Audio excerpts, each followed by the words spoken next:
Step into the ring. Come on, come on, come on.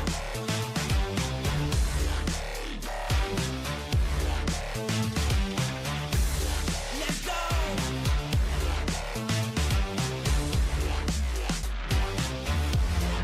Step into the ring.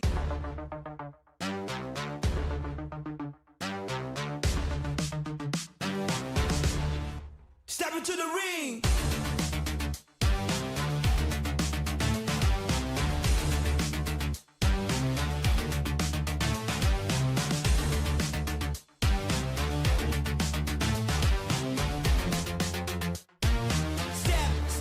Step into the ring.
We're ready to rumble.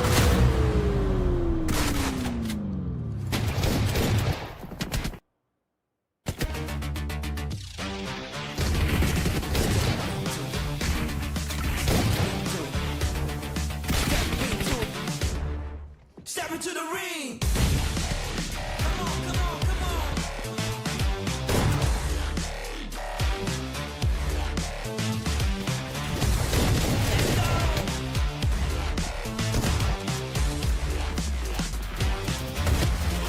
Step into the ring.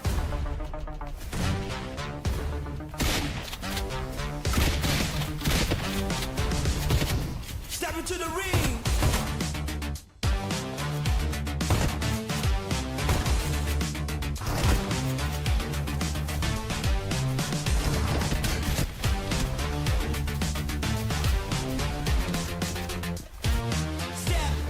Step into the ring.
What is up, ladies and gentlemen, and welcome once more to the Ruthless Regional Showdown. My name's Contra, as well as joining with me here, as always, it's Sir Cloud, as we bring you all the hype, all the action on the second day of Phase 2. And in case you guys are feeling like going to the washroom, you guys get to go now, because the action is about to start, ladies and gentlemen. Today is day number 2 of Phase number 2. And before we head on to that, of course, we got to do the due diligence of introducing to you, again, the point system that everybody should know by now. Chicken Dinner will receive 10 points, second place 6 points, third place 5 points, fourth place 4 points, fifth place 3 points, sixth place 2 points, 7 and 8 1 point. Above that, no place on points, but every team will be eligible for elimination points. That's right, and we've got plenty of all these teams for them to try to farm as many elimination points as possible. Well, you said, if anyone wants to go to the washroom, maybe that person's me and I'm going to leave you here all alone. But don't worry about that. We got another break coming up next. But if you guys are tuning in for the very first time, welcome on board. Make sure you guys are subscribed to the channel as we bring you some of the best PUBG mobile esports action across the globe. Oh yeah, and across the next few days, well, next day, because today is already the 11th of November, it is day number 5 of our entire series. Tomorrow will be the final day, and our tournament will feature 18 teams that will be playing 5 matches every day in a single lobby format, meaning every game will be played by the same 18 teams. Now, how do we determine who will be the champion of the Ruthless Regional Showdown? Is that we combine the points from Phase 1 and Phase 2. Well, basically, 6 days of battle, and then we'll just combine all the points together. The top team becomes the champion. As straightforward as that. Yeah, and I really do like the format that really runs pretty straightforward in essence, where teams just really have to focus on their very own performance than, wondering about, do we have to fight Group B, Group C or so? No, it's straight up 18 teams displayed on your screen right now. The BOARS, Esports, Kara, GEN.G, R8, GEEKAY, Regnum Karya, Team Falcons, as well as Supermassive PAPARA are definitely going to put on a show. Oh yeah, including GS, Twisted Minds, Nuclear Zone, ETSH, ARCred, Inner Circle, Virtus Pro, MADBULLS, and the current number 1 team, a GOAT team, who's the team to beat at this moment. That's right, and overall, they've been able to really show up consistently, even despite not securing certain chicken dinners or so. They've been able to really keep up with their target of reaching into the top 4 for many a time. So other teams, they gotta look to be just as consistent as GOAT team. Yep, so that's going to be the team that we will need to keep an eye on whether they can still hold on to the number 1 spot, because they are on top of the leaderboard as of now, that is. But there's still today 5 games, tomorrow 5 games, so there's a possibility that the numbers could flip. But if we were to recap a little bit on their performance, every time a team almost catch up to them, they have a good show, they come in with a chicken dinner, and they extend their lead again. So it's almost like the question of what does it take to overtake a GOAT team? Well, I guess all these teams really have to either play even more aggressively or start hunting them out. But that is easier said than done, because when you take a look at how they play out in the early phase of the game, they don't really want to play dangerously to hunt out other teams either. They're willing to even spend time in the blue zone in order to have that safe passage to cut right through all these kind of potential threats. So that being said, though, if you guys are tuning in for the first time, once again, these are the rosters that the teams are fielding, and Esports definitely were one that really show up huge in some of the battles that we had yesterday. Yep, and yesterday, of course, had interesting and exciting battles. We even had clutch moments as well. Are we going to see similar clutch moments today? Well, of course, ladies and gentlemen, you guys got to stay tuned especially with the fact that the teams, well, they got warmed up after phase number 1. They had a bit of a break, and yesterday was basically the first day after phase 1 that they had to continue on. So today, after having that warm-up yesterday, I'm sure the teams will be feeling like it, especially for Team Falcons. They won all their fights against Twisted Minds yesterday, so today Twisted Minds might be looking for a revenge. Yeah, perhaps so. And, overall, within one span of a week, they've been able to really recuperate, and Twisted Minds have to scramble for some answers where we don't really see too much that actually went the way of Twisted Minds. On the rounds that they do survive, I think they still managed to bring quite some number of points. So I really do want to see how far can they actually take this. Meanwhile, I've been impressed by a lot of the teams coming in from the Turkish League overall, and PAPARA Supermassive. They were making that debut yesterday, but I felt like they were just about warming up. Of all the players coming in from PAPARA Supermassive, Kamikaze was the one that fragged out the most, and I'm excited to see more from him. Well, definitely excited to see more from these teams as well. Virtus.pro especially, they seem to have a good potential, but then again, it's not really sometimes about them. It's about like the other competition around them is also very, very consistent as well. So let's see if they'll be able to keep up to the pace and the marathon. Inner Circle didn't play yesterday, so hopefully we'll get to see them play today as well, because besides them being able to put on a good show, I'm sure a lot of the fans of Inner Circle would love to see their favorite team put out action today. Yeah, and they are one of the few teams hailing from South Asia to play in this tournament. Meanwhile, of course, we still have the MADBULLS as well as GOAT team. They are still trying to race up against each other. Well, not exactly for the GOAT team, because they are the one leading at the moment. So far, we have not really seen too many games being played by the side of Varanik, but the Staple 4 have absolutely showed up, and that also involves Wolves Esports that have been able to frag out, and that's all thanks to Scarface, where right now he's sitting at over 9,000 damage, about to even hit that big 10k with 41 eliminations throughout the span of the phase. Yeah, and he should be able to do that here today, right? I mean, it's only like, 200-ish more for him to hit that 10,000 damage mark. But it's not only about Scarface. His other teammate as well is also in the running to be the top MVP. We'll flip over to that in a little bit more, as we also want to see like the other competitors as well for the top overall MVP slot. Speaking about that, okay, here's Aaron at number 2. And then we have Twix from GOAT team. We have Bad Boy from ARCred and Joyagi from GOAT team as well. So 2 representatives from GOAT team is also a reflection of their current dominance at the overall chart at the top. Yeah, they've really been able to really work together very, very well. As for ARCred, I think yesterday they didn't really have the best of runs possible. They only managed to be in the middle of the pack for most part, and maybe there was a couple of instances where they did manage to reach close to the top 5, top 4, but hasn't been able to fully seal the deal. So I want to see whether if Bad Boy can once again carry the banner of ARCred to the finish line. Meanwhile, both of the members of Wolf Esports, they're looking stellar so far.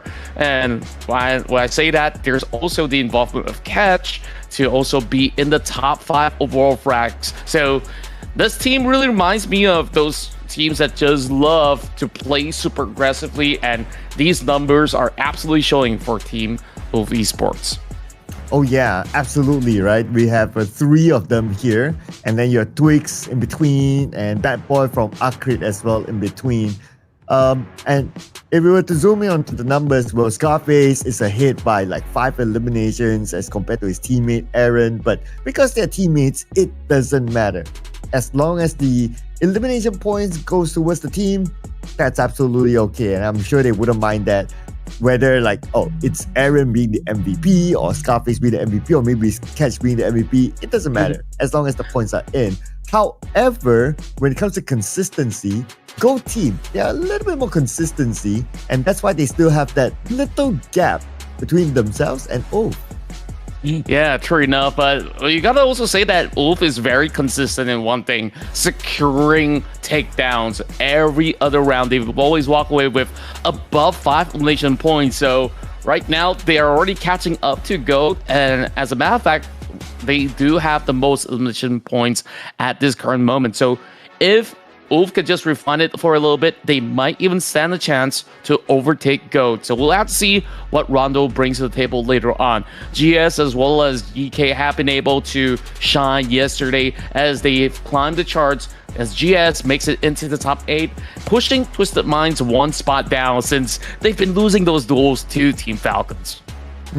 Yeah, I know, right? So let's see if Twisted Minds will be able to get their revenge here today.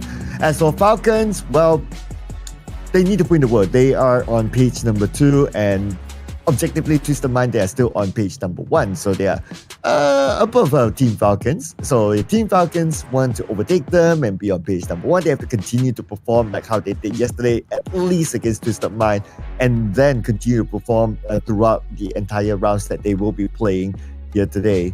Besides them, we also have PAPARA Supermassive, who actually made their debut yesterday in this tournament. So if you see that, oh, why are they only at 9 points? To be fair, they just came in yesterday, so they had a feel of the lobby. Hopefully, we get the better performance from them today after they getting a warm-up session yesterday. Yeah, and I definitely think that they were feeling a little bit overwhelmed because this is a very crowded lobby with 18 teams on board. So they gotta also look for certain drop spots that works out for them because, you know, the tournament has been running for a couple of days already. And when you are coming in with all these other teams already taking some of your location, it might not feel the most comfortable for PAPARA Supermassive, but definitely they can make some adjustments for this evening. And of course, starting things off, we will kick off in Rondo, and right after that, we're going for that double Erangel, and to close off the night, it's double Miramar. Yes, it will be the same map sequence as yesterday and also during phase number 1. Basically, we're not going to change the map sequence, so it's going to be same 5 maps that will be played. The timing that you can see, that you see on screen is reference, is going to go with a rolling schedule. So if a round happens to end earlier, we will move to the next round earlier. That is how it works. And of course, the timing also depends on which part of the world that you're currently watching this live stream. So just adapt to wherever you are at as well. Starting off with Rondo, it's going to be the same rules, with the fact that Rondo has this recall feature, meaning that teams can gain a lot more eliminations as compared to the regular Erangel and Miramar matches.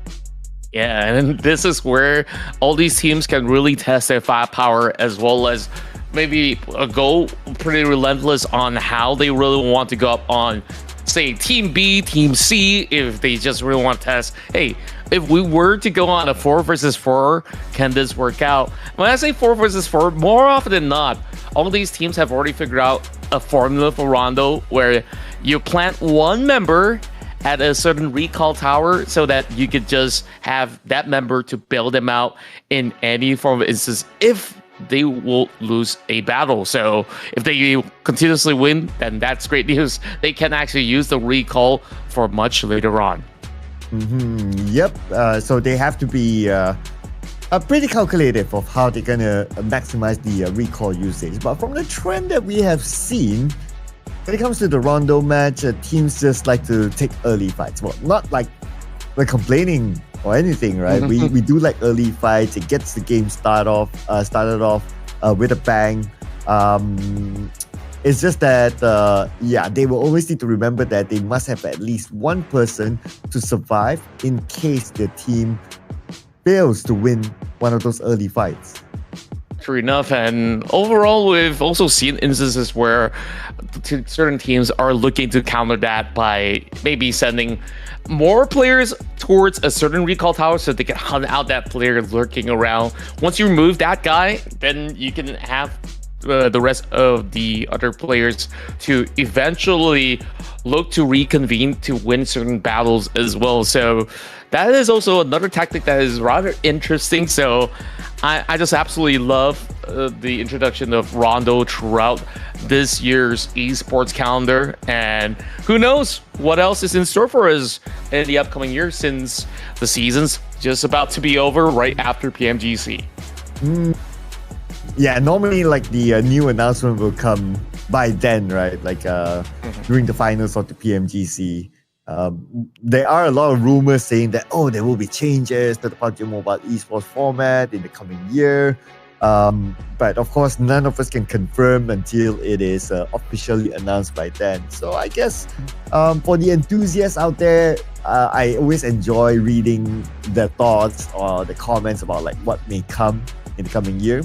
But of course, at the end of the day, it's all like, okay, everyone can put their thoughts and comments out there, but it really boils down to what will the official announcement be by then.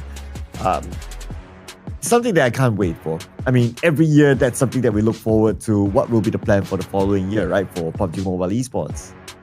And for the moment, I haven't really heard too many of those rumors. Now, I really want to ask you this, since we're still waiting for the round to start. Like, what are some of the speculations that you think that, hey, if it happens, it'll be a really cool thing for the PUBG Mobile world, in essence, for 2026?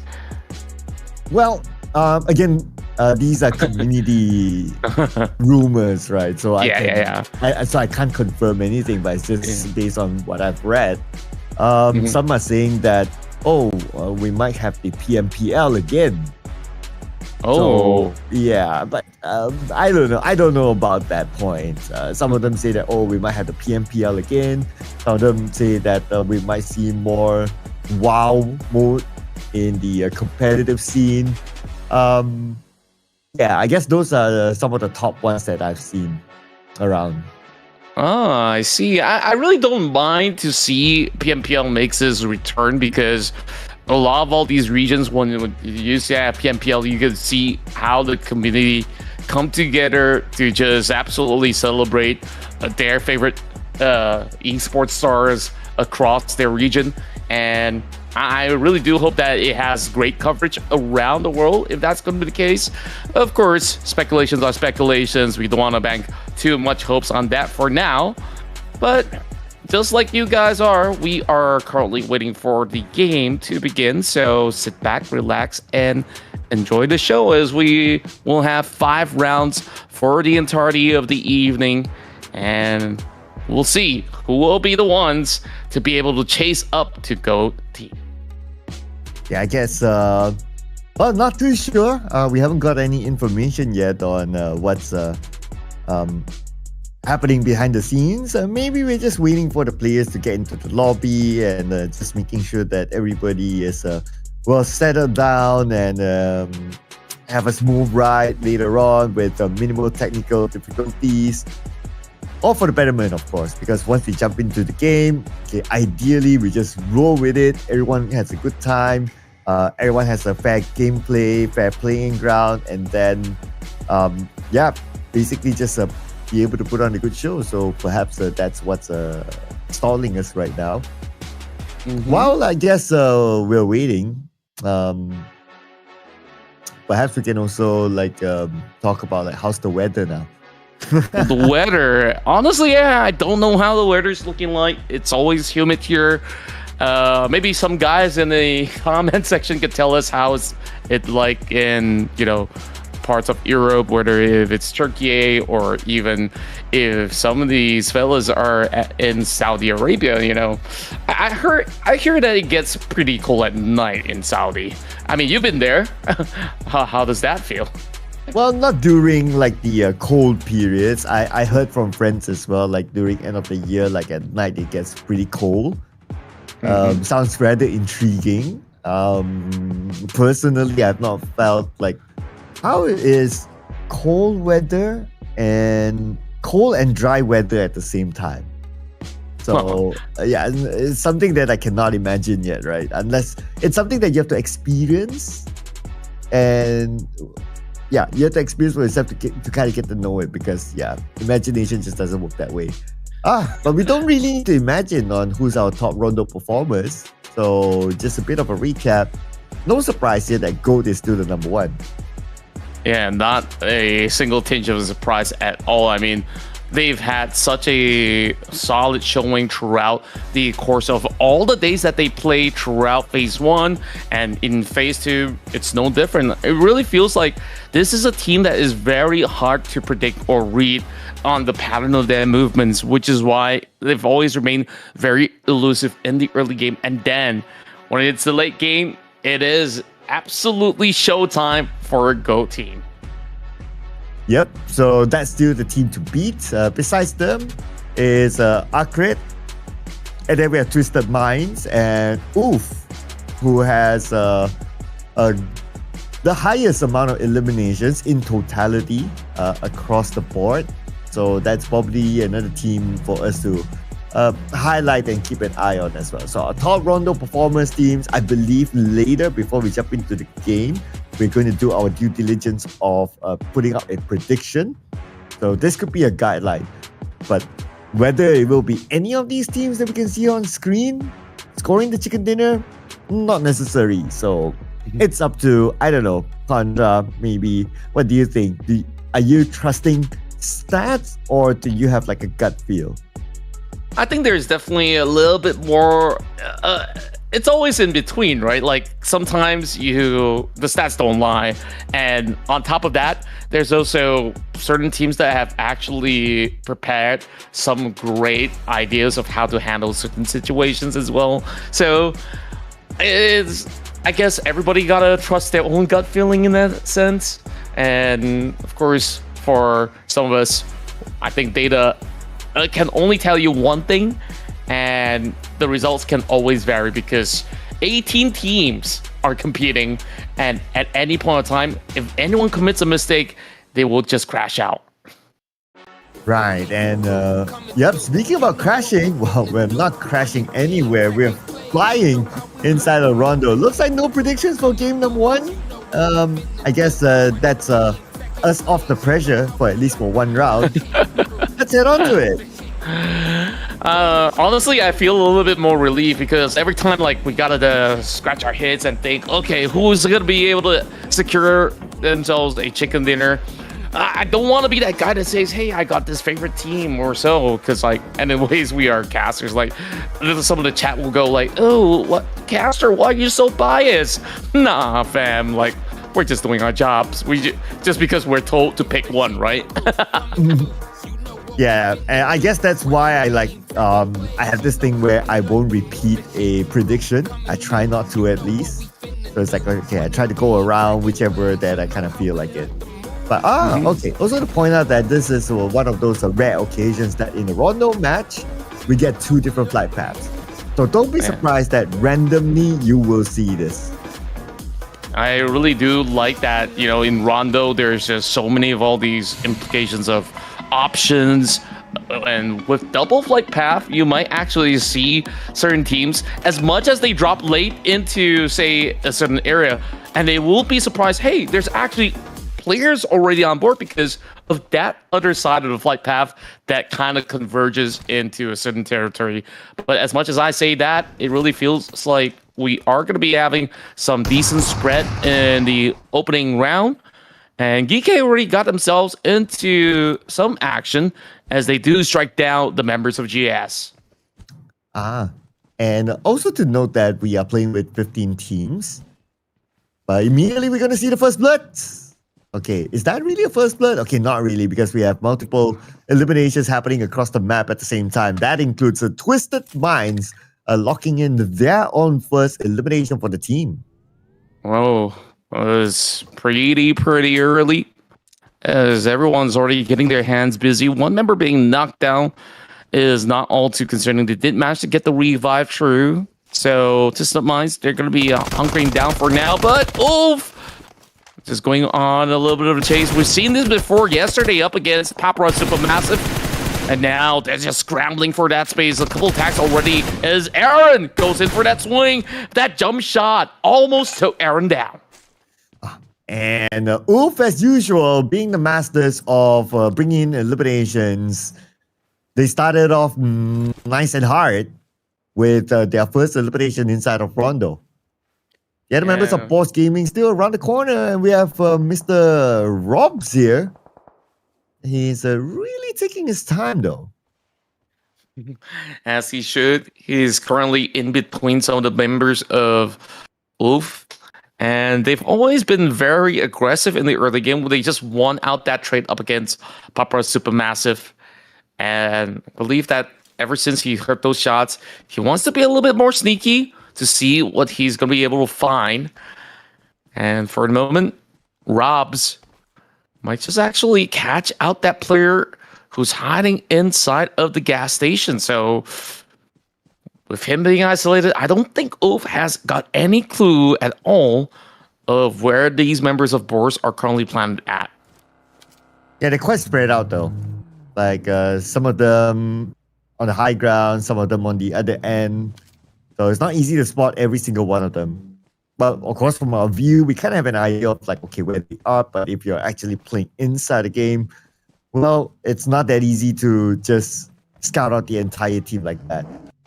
But does Oof really want to push it? Not too sure. We'll check on them later. Because right now, we see Team Falcons in the fights. It looks like a straightforward knock and elimination onto Mr. Robbie from ARCred.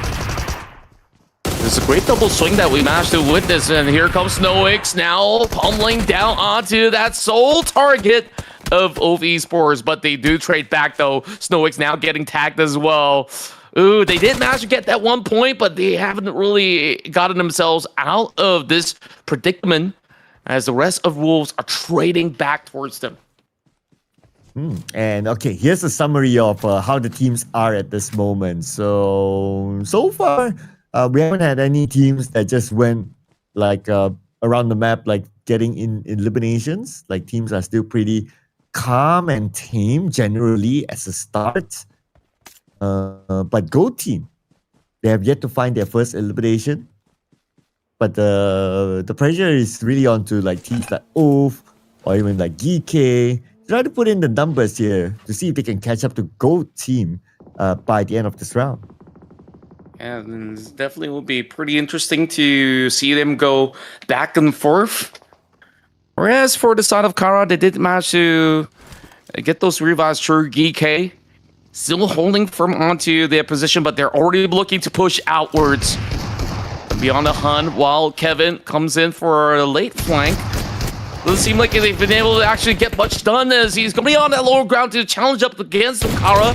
But they've had SAF-G on the other side, flanking with another beautiful angle. Kevin looking to secure the revival before taking out some of the other players instead. So GEEKAY so far is just having a very, very clean run as they've already stashed those 3 points up. Yeah, 3 now for GEEKAY. And at the same time, they did not lose anyone. So far, it's a very good round for GEEKAY. And they're also one of those teams that could potentially overtake a GOAT team as well. But the fact that GOAT team, they have not yet started to collect any elimination points, well, the door is always open for Oof and GEEKAY. But we just saw a knock onto a player of GEEKAY. But I guess he will be picked up soon. Based on the minimap, his teammates are together with him. It really feels like a really tough position for some of all these teams, especially for BOARS right now, where we do have that member of Oof actually lurking around. To me, it's kind of surprising to see these kind of lurk actions so early in the span of the match. Because more often than not, this happens in the rest of the region where people just run out in the open and Aaron at least get that knock right through.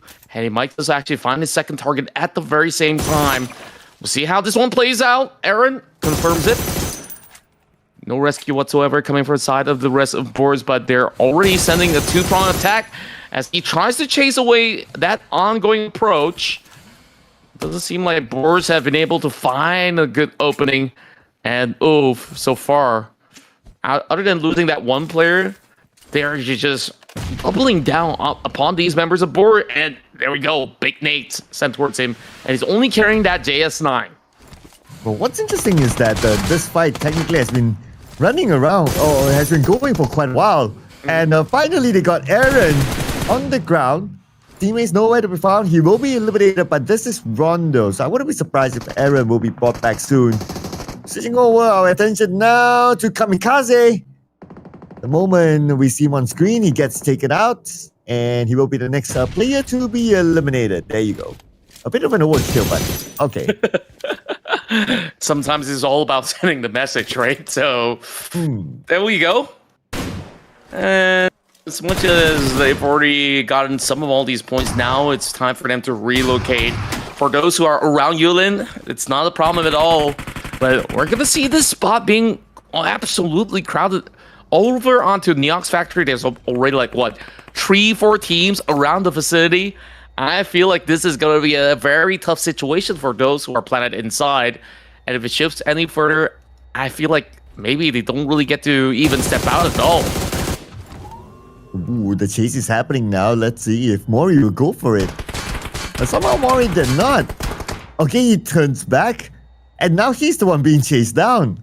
Okay, that's pretty interesting. But anyway, he does have his teammates with him. So I guess he kind of had the idea of like using himself as a bait. Yeah, I really do like some of all these small little nuances that they come to, especially in very tough situations. And speaking of tough situations, I don't think that Kavo has gotten all too much left in the tank right now. He has to ditch that vehicle before it blows up. And now he's just going to be stranded for the moment while the rest of R8 continues on that pursuit. Prestige might have actually lost a little bit of that sight. As he carries on the journey, there will be some bullets being sent from the side of Falcons as well. So this is not exactly the easiest spots to play out, as Navallo will be able to get that revive true. And now, Go Team looking to close in. But Go Team, they're not really pushing it. I guess maybe because the fact that they saw a lemon coming in, so they might think to themselves that, oh, maybe it's not the right time to really push because the third party could come in instead. But look at the elimination fee. It looks like R8, they secured another elimination point somewhere else. But anyway, that's done. GS now in fight with Kara elsewhere. It really seems like some of these teams, they want to double down on some of all these early action. MADBULLS, on the other hand, they heard those shots coming from the side of Team Falcons, and they're just trying to play a little bit more of a defensive stance. Not too much for the rights of Kara, as they're still looking for that pin down. Kara now soaking some of the shots coming from the side of GS. There's still ample of these spaces that they could actually play around with, so it shouldn't be too worrisome for now, as Nuclear Zone gets those perfect nades right into the smokes. And there's not much left that GS could do inside of that little crease that they're in. Ooh, and Aprino, he wants to go for it. Let's see how far he chase. At the same time, the circle will shift. Hard shift towards the left side. R8, right smack in the middle of the circle. They have a huge advantage there, but a lot of teams are on the outside of the circle, especially on the southern side. We have at least 4 of them grouped up together. I expect it to be rather chaotic down there. Oh, it definitely will be. Speaking of chaos, oh, there we go. Faida secures the knockdown onto that member hiding inside Shack. GS loses 1. Nuclear Zone, ever since yesterday's round, they've been able to really put up some really strong front of a fight. And it is just such an entertaining team to actually witness when they get themselves into action, and it looks like they're bound to just go in for another duel as they chase upon the rest of Kara. And Kara focusing on getting into the circle, which is absolutely okay because you don't want to spend time in the blue at this stage because it's turning into stage 4. MADBULLS, on the other hand, park themselves within the circle. They will play the gatekeeping role against ETSH, who's passing by.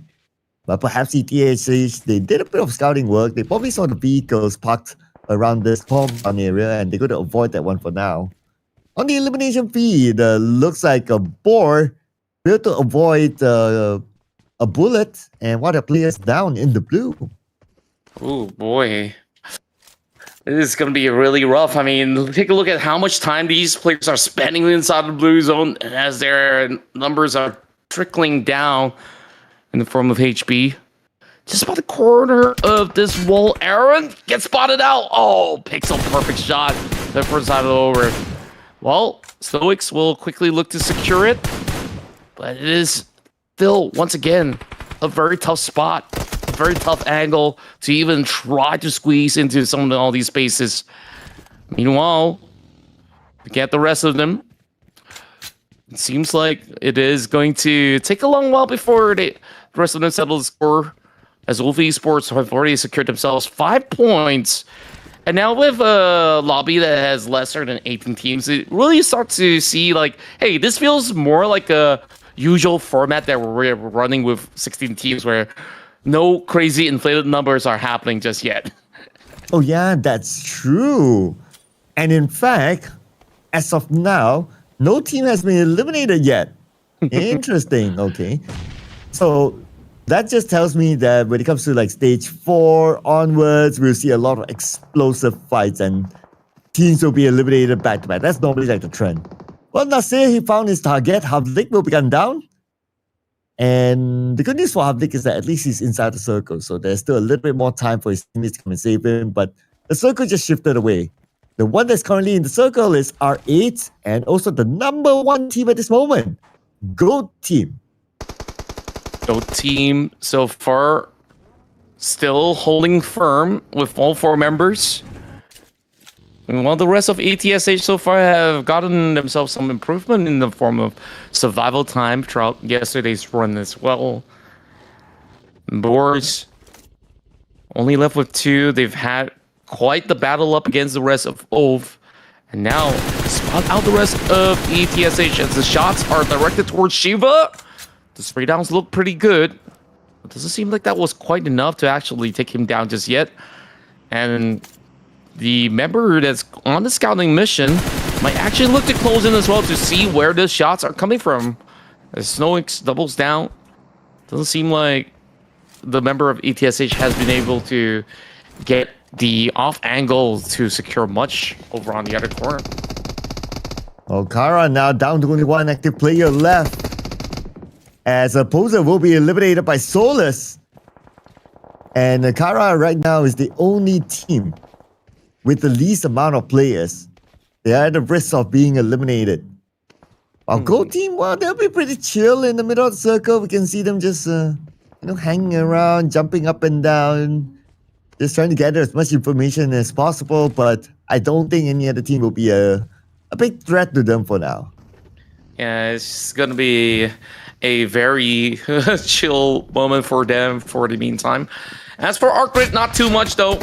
Nade's now sent towards his direction, and he's absolutely flushed out. That boy. Wish he could actually do more, but Wash was just so much faster on that response. Twisted Minds now racks up 6 points as that ties in with the rest of ULF right now. And with ULF securing 6, I feel like they only need like maybe a couple more eliminations before they could actually get towards GOAT Team. Yeah, they're currently at the 6 eliminations, but yeah, what you said, right? They need more. And it doesn't help with the fact that the GOAT Team, they're still in the game, so they can continue to bring in whether elimination points or placement points later on. Speaking about placement points, finally, we see the first team eliminated. Took quite a while, I would say. Meanwhile, GEEKAY Esports, so far, they've been doing such a magnificent job by just defending Yulin, and they've been able to just take down so many of these teams, cutting around the corners. As for MADBULLS, though, they're just sitting by the edge of the zone, needing to take out the rest of FALCONS. FALCONS also in hot waters right now, on that high ground. As much as it gave them a little bit of a benefit, now exiting it will be a tall task up against Pusher.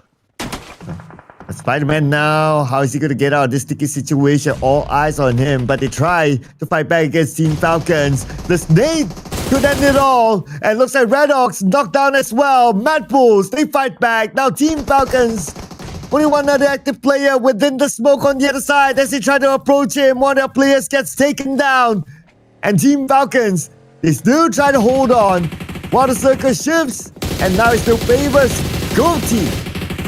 Wow, that was such a bold call out there. And Team Falcons, they got their wings all clipped because they really had nowhere else to go. Meanwhile, the rest of ARCred, they're looking to farm these massive numbers with many of all these players progressing towards their direction. Meanwhile, more and more of all these bullets being expanded.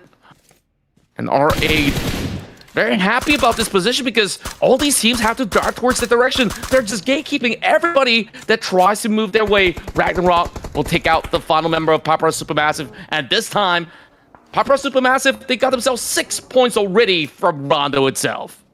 Wow, that's a significant improvement as compared to yesterday. It looks like they got warmed up with the lobby. Hopefully they'll be able to bring in more points in the upcoming matches. Now, zooming in onto BOARS Gaming. The last player needs to find a way to get into the circle with so many teams right in front of him. MADBULLS on the other end tries to take out the members of Twisted Mind, because they have to clear them off before they can get into the circle themselves. Yeah, it is just so tough right now. 7 points for Twisted Minds.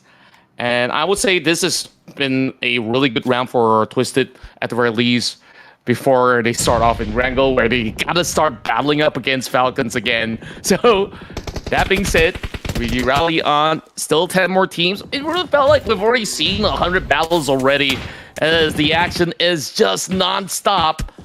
Alright, they see a field of wolves on the other side of the quarter, as there's just nades coming from the seer, tossed towards the direction. It doesn't seem like it is good enough to connect. Meanwhile, Saving Grace arrives, but Scarface, he's locking onto his target. He might be able to find a double. Trying his best through the smoke. Unable to actually convert. Well, the one that managed to convert is BOARS Gaming. The 5th elimination currently dominating. And Mr. Kivik looks like he is really holding on for the team right now. While Esports, now with 8 elimination points, looking to secure their next. With Solar seeing Nurzet right in front of him, sends a molly across. Is he able to get him? Not really though. Nurzet, oh, Solar's got Nurzet, so that's another point for, that took a while. That's pretty huge though. And right now, Push's position is just so good to try to pick off all these players over the side of ARCred. And that's already 9 points. MADBULLS, they're trying to make up for lost cost yesterday. They had a lot of tough rounds. And this time, they want to make sure they land themselves a chicken dinner here in Rondo. Oh. And the next circle is going to shift again. So far, everybody's in the circle. Nobody's left out. But with the circle shift, very likely we will see teams being left out for sure. Hard shift towards the north, and looks like MADBULLS gets the circle together with the final player of ARCred. GOAT, they're going to play the gatekeeping role against all those teams at the south from coming in. And they're doing such a good job at that for the moment. MADBULLS, they have like, what, 30% of the northern terrain already. And it makes it even tougher for a team like ARCred. They're just trying to see if they can just find those kind of spaces. And even up till now, take a look at GOAT team. They still have all 4 players intact. They're not aggressing just yet. They're waiting for the right moment. That right moment might arrive in a short time. Emergency covers now being called from the side of MADBULLS as they take on the rest of ARCred. And MADBULLS down the rampage right now. 10 elimination points. Oof, currently at 9. They only need 1 more to make it a 10 dominating. But right now, MADBULLS, they're looking for more elimination points. Potentially, they could take out R8 in their next batch of elimination points. Might just be the case right now. Big shred over onto that vehicle. But the thing about Pusher is he's expending so much of his bullets, he's slowly running out. It's only down to the final few bonus clips. And once he does, what's he going to do by then? Because R8, they're not budging at all. In fact, they're the ones pushing towards the direction. And R8, they are really taking this chill. But that's okay because you don't want to only focus on the OOF and another team comes in as a third party. That's totally understandable. But MADBULLS, now they're going to shift their attention towards a nuclear zone. And Go Team will also be part of this as well. So Nuclear Zone has to deal with two different teams at the same time. And at least they do have the back being cleared up. So all they really have to focus on is the Go Team. But Go Team, they're happily to oblige to take on this fight as they pin down one after another of these Nuclear Zone members.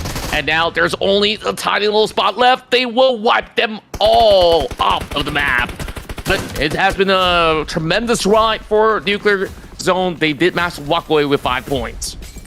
And now top 5 teams give it burned down by Scarface. And that's going to be another team eliminated. Oof, right now. 10 elimination points on the rampage. Just beautiful work being displayed from the MADBULLS. And right now, we have 3 of the squads who are within the top 4. And of course, R8 so far has been undeniable.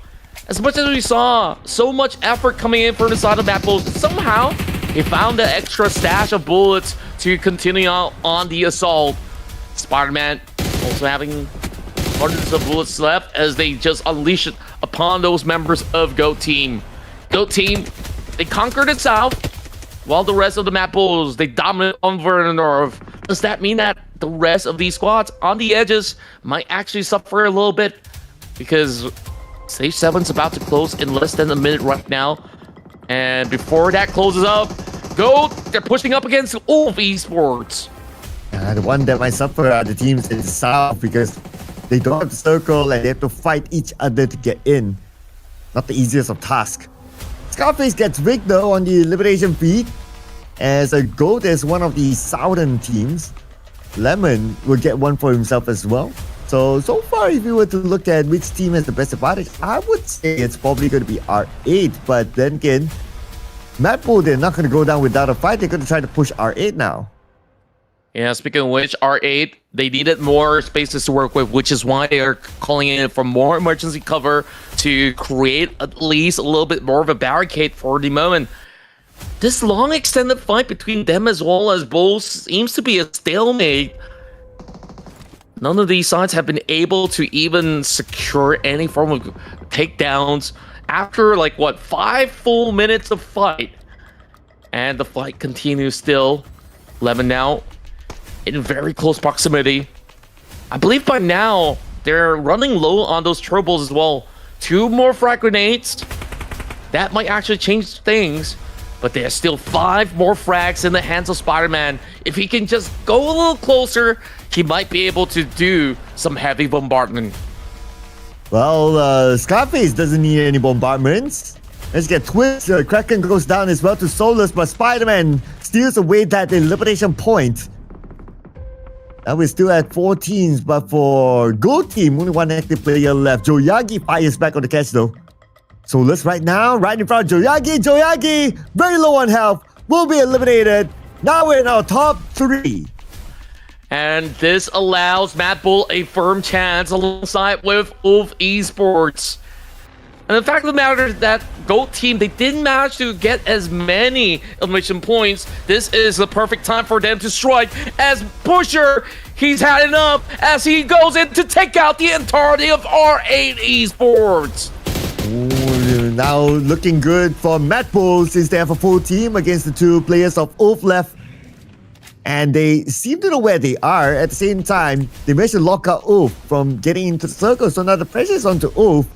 Probably just a matter of time unless if ULF can come up with a big clutch, starting off with Scarface, switching over to an SLK. But now, at the same time, he's burned down. And he will be knocked down onto the ground, leaving ULF with only 1 more player.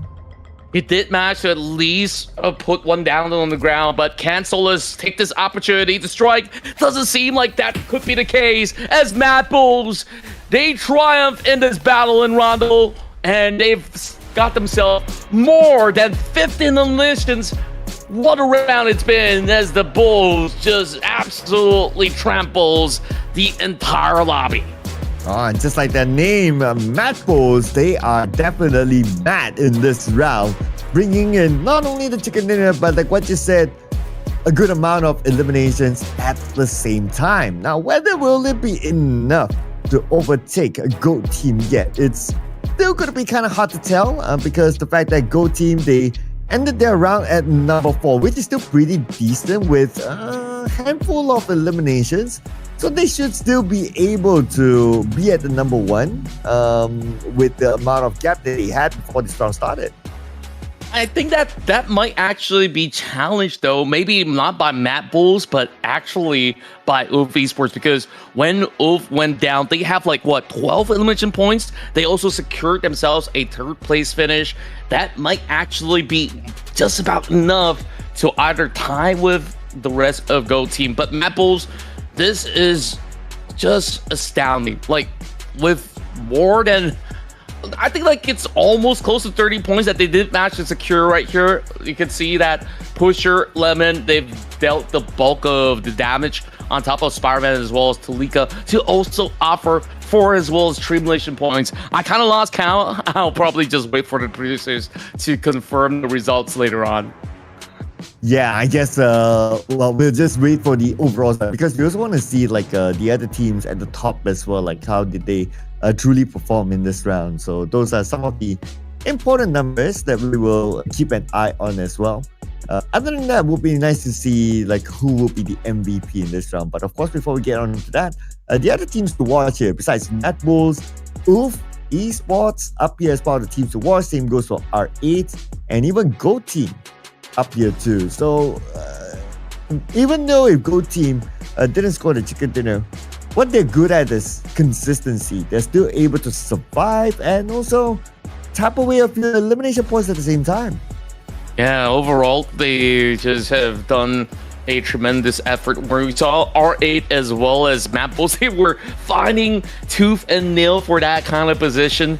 And once they managed to settle the score, it's a massive 18 knockout round for MADBULLS. And you can also make comparison to one of the feistiest teams in the entire tournament, UF Esports. They did manage to also rack up 2.4k damage as well. So I would say that these two teams so far are really showing everything that they've got.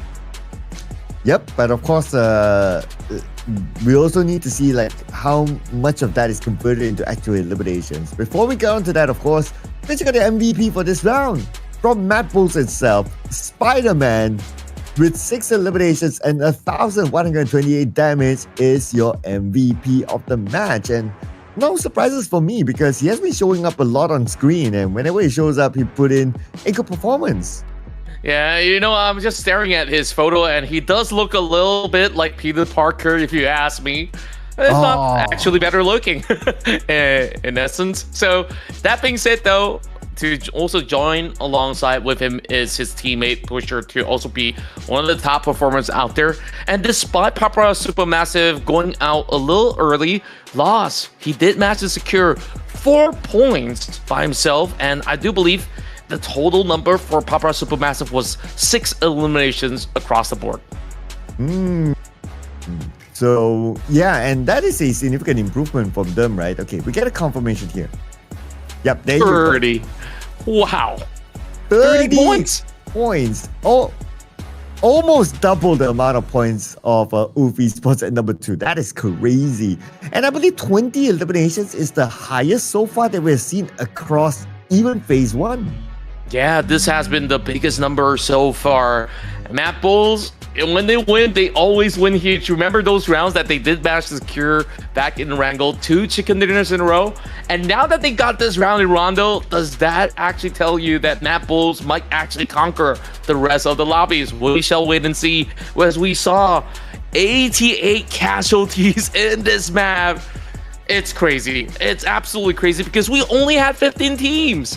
15 teams and there's already this many eliminations. Yeah, that is a good point. It's not like we have like or 18, but they're still able to bring in 20.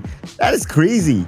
And because of that now, they are currently at number 3 with 184 points. So they are also behind Gold Team by 15 points. No, 25 points. Okay, 25 points. So that's still an okay gap. But between Gold Team and ULF is only 8 points now. Now, historically, what has happened? When we start to see like, oh, okay, it's 8 points, it's a single digit gap, the next round Gold Team will perform. I don't know if it's going to happen again this time. I have no clue whatsoever, but it was important for Gold Team to at least secure top 4 that round, because the bulk of that round was actually from placement points alone. Whereas you saw the 2 highest ranking team was like ULF and also MADBULLS.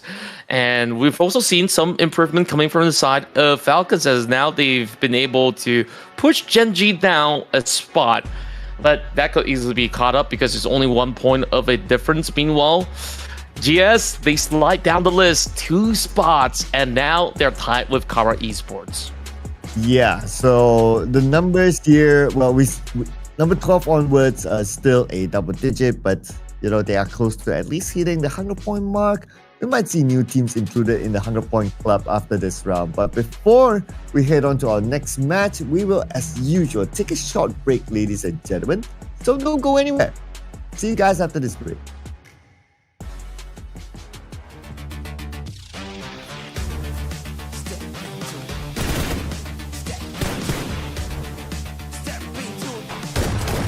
Step into the ring.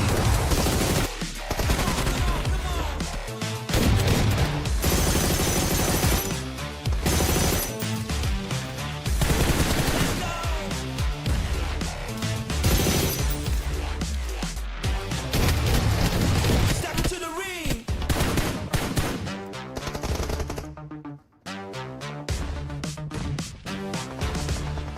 Step into the ring. Step into the ring.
And we're jumping straight into the game, ladies and gentlemen. Without further ado, it's going to be Erangel.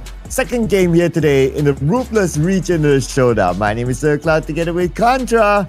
We're done with the recall feature. It's going to be straight back into the OG map. Let's go. Yeah, and I'm glad that we don't really have to waffle around for all too much. And right now, we're already seeing the flight path that cuts through Sanoska military base. I want to see who will be considering the drop right into the space. Usually, that's going to be Team GS. And is there going to be anyone else to also hop off very early on? And this will go all the way towards the end of Zarki. So that's a pretty balanced flight path, I must say. But flight path is one. I want to see in Pachinki. Are we going to see Twisted Mind versus Team Falcons again? Well, the record yesterday is that Team Falcons, they won all their encounters against the Twisted Mind. So let's see if anything will change here today. Yeah, and so far, things have worked out very well for the side of Falcons. And back in Rondo, they were a little unfortunate on their rotation as well as they got caught off. So this time around, it's all about winning duels. Kara Esports, though, they're going to be taking the vicinity of farm. They will have themselves quite a number of vehicles to get by. And Lewis, he have been able to clutch 1 versus 4 yesterday, and it looks like we've already got a casualty on board. First blood goes over to Twisted Minds. And Red Dogs eliminated. Now the man advantage is given towards Twisted Minds. Ooh, okay. This be a revenge moment. Now the Twisted Minds are still navigating around, but they have an idea where the players of Falcons are at. Sends a nade onto the second floor, does not connect enough to get a knock. And Freak, even though with a pistol, he's still very engaging. Yeah, that's a Desert Eagle in hand. It could still do significant damage, but there's only 7 bullets. That's going to be the main concern right now. And of course, if he's going to go up against any form of AR or even SMG, he's a goner. But when it comes down to all these sticky situations, you got to make do with what you have. Hoping that Lord could also provide a little bit more assistance as he does have better firepower. But the problem is he's currently pulling by the edges. So Twisted Minds, they're playing this very, very tactically. Yeah, I guess they're buying a little bit more time for players like Lord to be able to loot up significant weapons. He currently has a DBS, which is a very clutchable weapon. So I guess by the time that he's done looting up, they will push on onto Falcons and just finish up the job. And for now, it's a little bit of a standstill. Falcons, they do know that they're on a deficit, so they're just holding the angles until the rest of Twisted Minds pushes through. And it's still not going to be a score to be settled just yet. If there's going to be any form of contact, I really want to see the one that's over onto the outskirts. I like to call him Coax. Koa 77. Kind of a tough name for me to pronounce, but Ralph, he's already on the rooftops, drawing exchange up against Eidos. Well, Ralph still wants to try to fight back by navigating around the rooftop, but his opponents are all inside the building, so he's not going to get a good view of where they are. But same goes for the players of Twisted Minds as well. They probably have an idea that Ralph is on the rooftop, but they don't really have a good clear view of where he is. So looks like this is going to be quite a stalemate, considering that the circle is also within Pachinki. Yeah, seemingly so for now.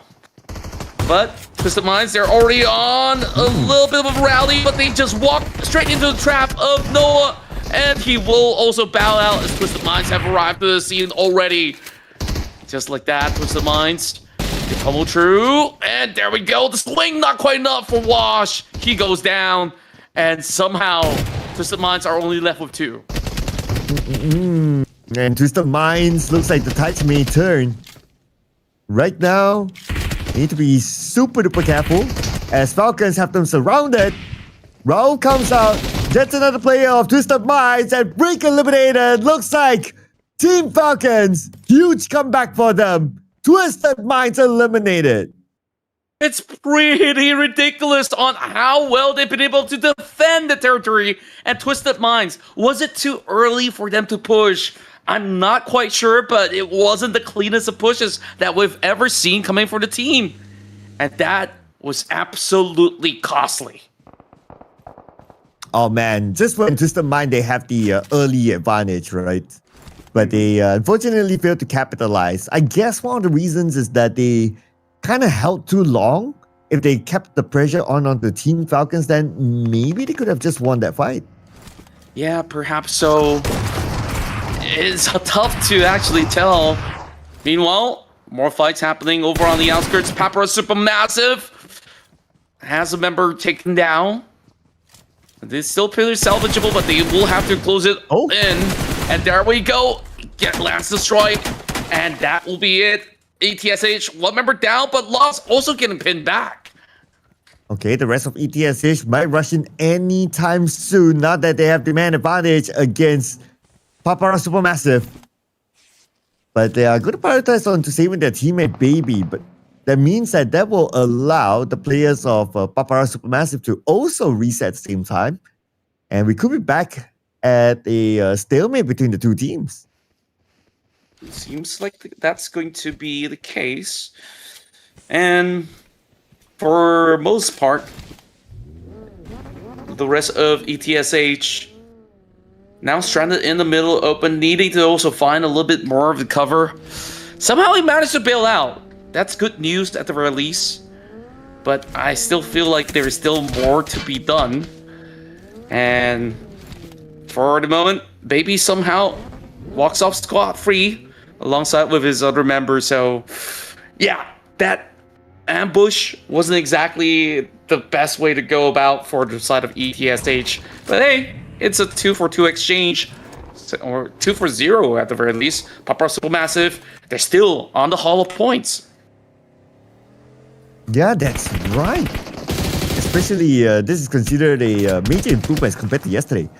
And then for GEN.G right now, Yusuf is down and will be eliminated by none other than Mr. Joyagi, Mr. MVP for Go Team. Go Team locks in their first elimination point, and it seems to be one of those hit and run sort of movement by them. They got that elimination, they immediately leave, but GEN.G now will be chasing them down. But Go Team, they respond back. Satan will be eliminated by again Joyagi. Oh boy. These fights all taking place by the edge of the fields of Gatka is looking rather dicey, if you ask me. And it will continuously be pretty much the same case. Whereas GOAT Team, they're happy to be able to get this high ground, get some convergence, and have already secured all these 3 points from this trap that they've laid out. So for now, coast is clear. They're going to be able to proceed forward.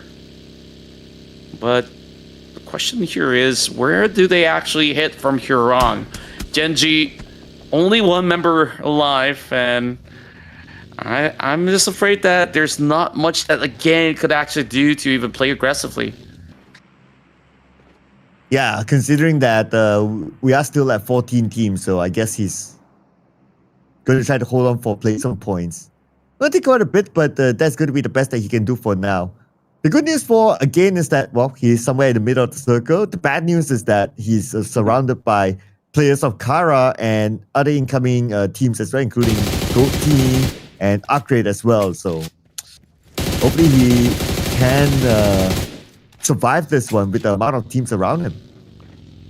Hopefully so. We'll see how that one plays out. Whereas R8, spectacular round that they've been able to really convert over onto the course of Rondo.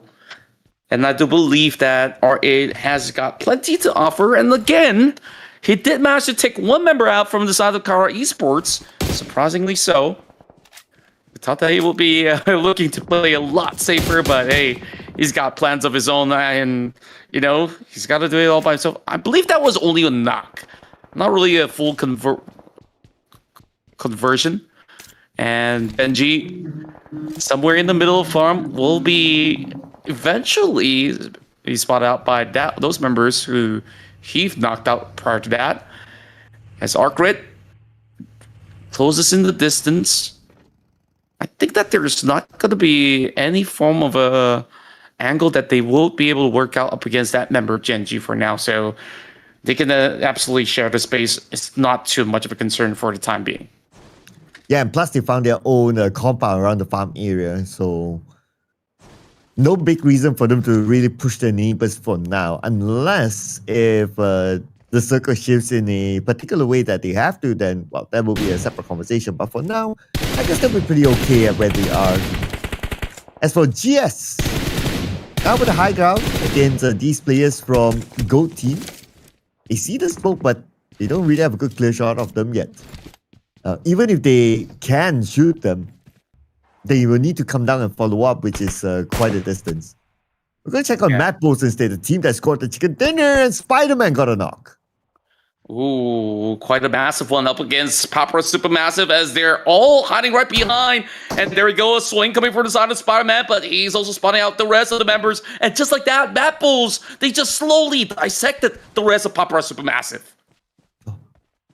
And MADBULLS so far 2 elimination points. They could be looking for more. Let's see what will they be deciding on. As Superman will lock in the elimination point out of loss. 3 elimination points so far for MADBULLS. And so far so good. Yeah, overall, very clean attacks as well. You saw like the drive-by have been able to really dissect all these attention coming in from the side of PAPARA Supermassive, and now challenging up against the rest of the field. Nuclear Zone wondering if they should actually reposition right now, as the rest of the field is looking to at least secure a little bit more of that space. Nuclear Zone now expands their territory, whereas Kara already getting a couple attacks coming from afar. Oh boy. We see plenty of all these teams just by the shoreline, and Kara, we're having so many of all of these players just hugging by the edges. I haven't seen the minimap right now to see where exactly will the zone end up. But could this actually be an ending in the military base? I want to find out. Ooh, we'll check that one later, because right now, GOAT, they're going to rush in onto Lewis. And that's Lewis eliminated. The GOAT team, they will take over this compound just like that, but they're not done yet. The other members of Kara on the other building. That will be the next focus of GOAT team. Sending nades onto the second floor, hoping to flush them out, but they are unshaken as of now. Yep. Unshaken, unstirred. GOAT team now. Massive nades right through the window, and they find it. Oh. This could be a floodgates now open up, and the rest of GOAT, they waste no time. And the Secure coming in with the second toss. I believe that's the majority of them. 2 in a row, just like that. And GOAT team, with a compound of their own, they can take their time to reset. Out of GEEKAY, they saw the commotion, but it doesn't seem like they're interested to come in as a third party. So it's more of just them gathering information, but they see a potential target from Ulf. Solus grabbed his vehicle, and lucky enough for him, he managed to get away before being knocked down out in the open. Yeah, pretty lucky, I would say that. And the rest of GEEKAY now looks to take out some of the vehicles, and the rest of GEEKAY happy to be able to hold out in this position for the meantime as they continuously attack onto those members of what we saw to be the GOAT team. ARCred also holding on to farm for the moment. And looking at the current point of time, it really seems like the rest of the teams that are playing for the outskirts will not be able to at least hold on to the compound, because it's already been taken out by so many of all these teams already. All right, this is where I want to see stage 4. I wonder where it is. Okay. Based on the mini map, we have a bit of a clue that the circle could be on the right side bridge now. could be centered around farm or centered around the bridge itself. So that's the kind of vibes that I'm getting from the minimap. But anyway, the vibes that I'm getting from R8 right now is they're in a vibe to maybe take this fight against Ulf. Yeah, you're absolutely right. From the minimap, it's still telling us that, yep, maybe some small little portion of Nova Repnoy is being covered. So a lot of these teams have to resort to moving into the grounds of Milta itself. And it is going to be a tough fight to even get their MADBULLS right now, getting the final shutdown onto that Gen.G member who's hiding out for a very long time and now looks to recommit up against the rest of GEEKAY. And 2 tags! Not quite enough from the side pusher to get that full knock. And MADBULLS are trying to scroll down to GEEKAY. But no clear shot. That's okay. They're still on the inner side, so they can play the gatekeeping role against Ulf as well. So MADBULLS right now, all they need to do is just play this a little bit more patient. Just wait for the circle to force some teams to come towards them, and maybe they can gain more elimination points from there. Yeah, that might just be the case. Meanwhile, MADBULLS, only a couple of members suffered some heavy damage for the moment. And for the rest of Esports, it seems like they have no other option but to go prone right out in the open. But this could very well be a trap because they would definitely suspect that R8 eventually might need to move towards the side of Milta as they lay out yet another trap. So I want to see how that one eventually plays out for the entirety of Wolf. Meanwhile, BOARS holding the most valuable compound. I'm surprised that there's no team that rushed upon them just yet. BOARS even resorted to hide inside the dumpster for the meantime, while Nuker Zone, just by the edge of the middle of the city, has such a great vantage point to actually look upon to the rest of the field as well. And this is just going to be a very tough space to even play. And now Blue Zone's already closing through. Where will it end up? Well, where will Marv end up? Because the zone is putting pressure onto him. Hopefully he'll be able to get into the circle, but no vehicle. Joyagi will get him.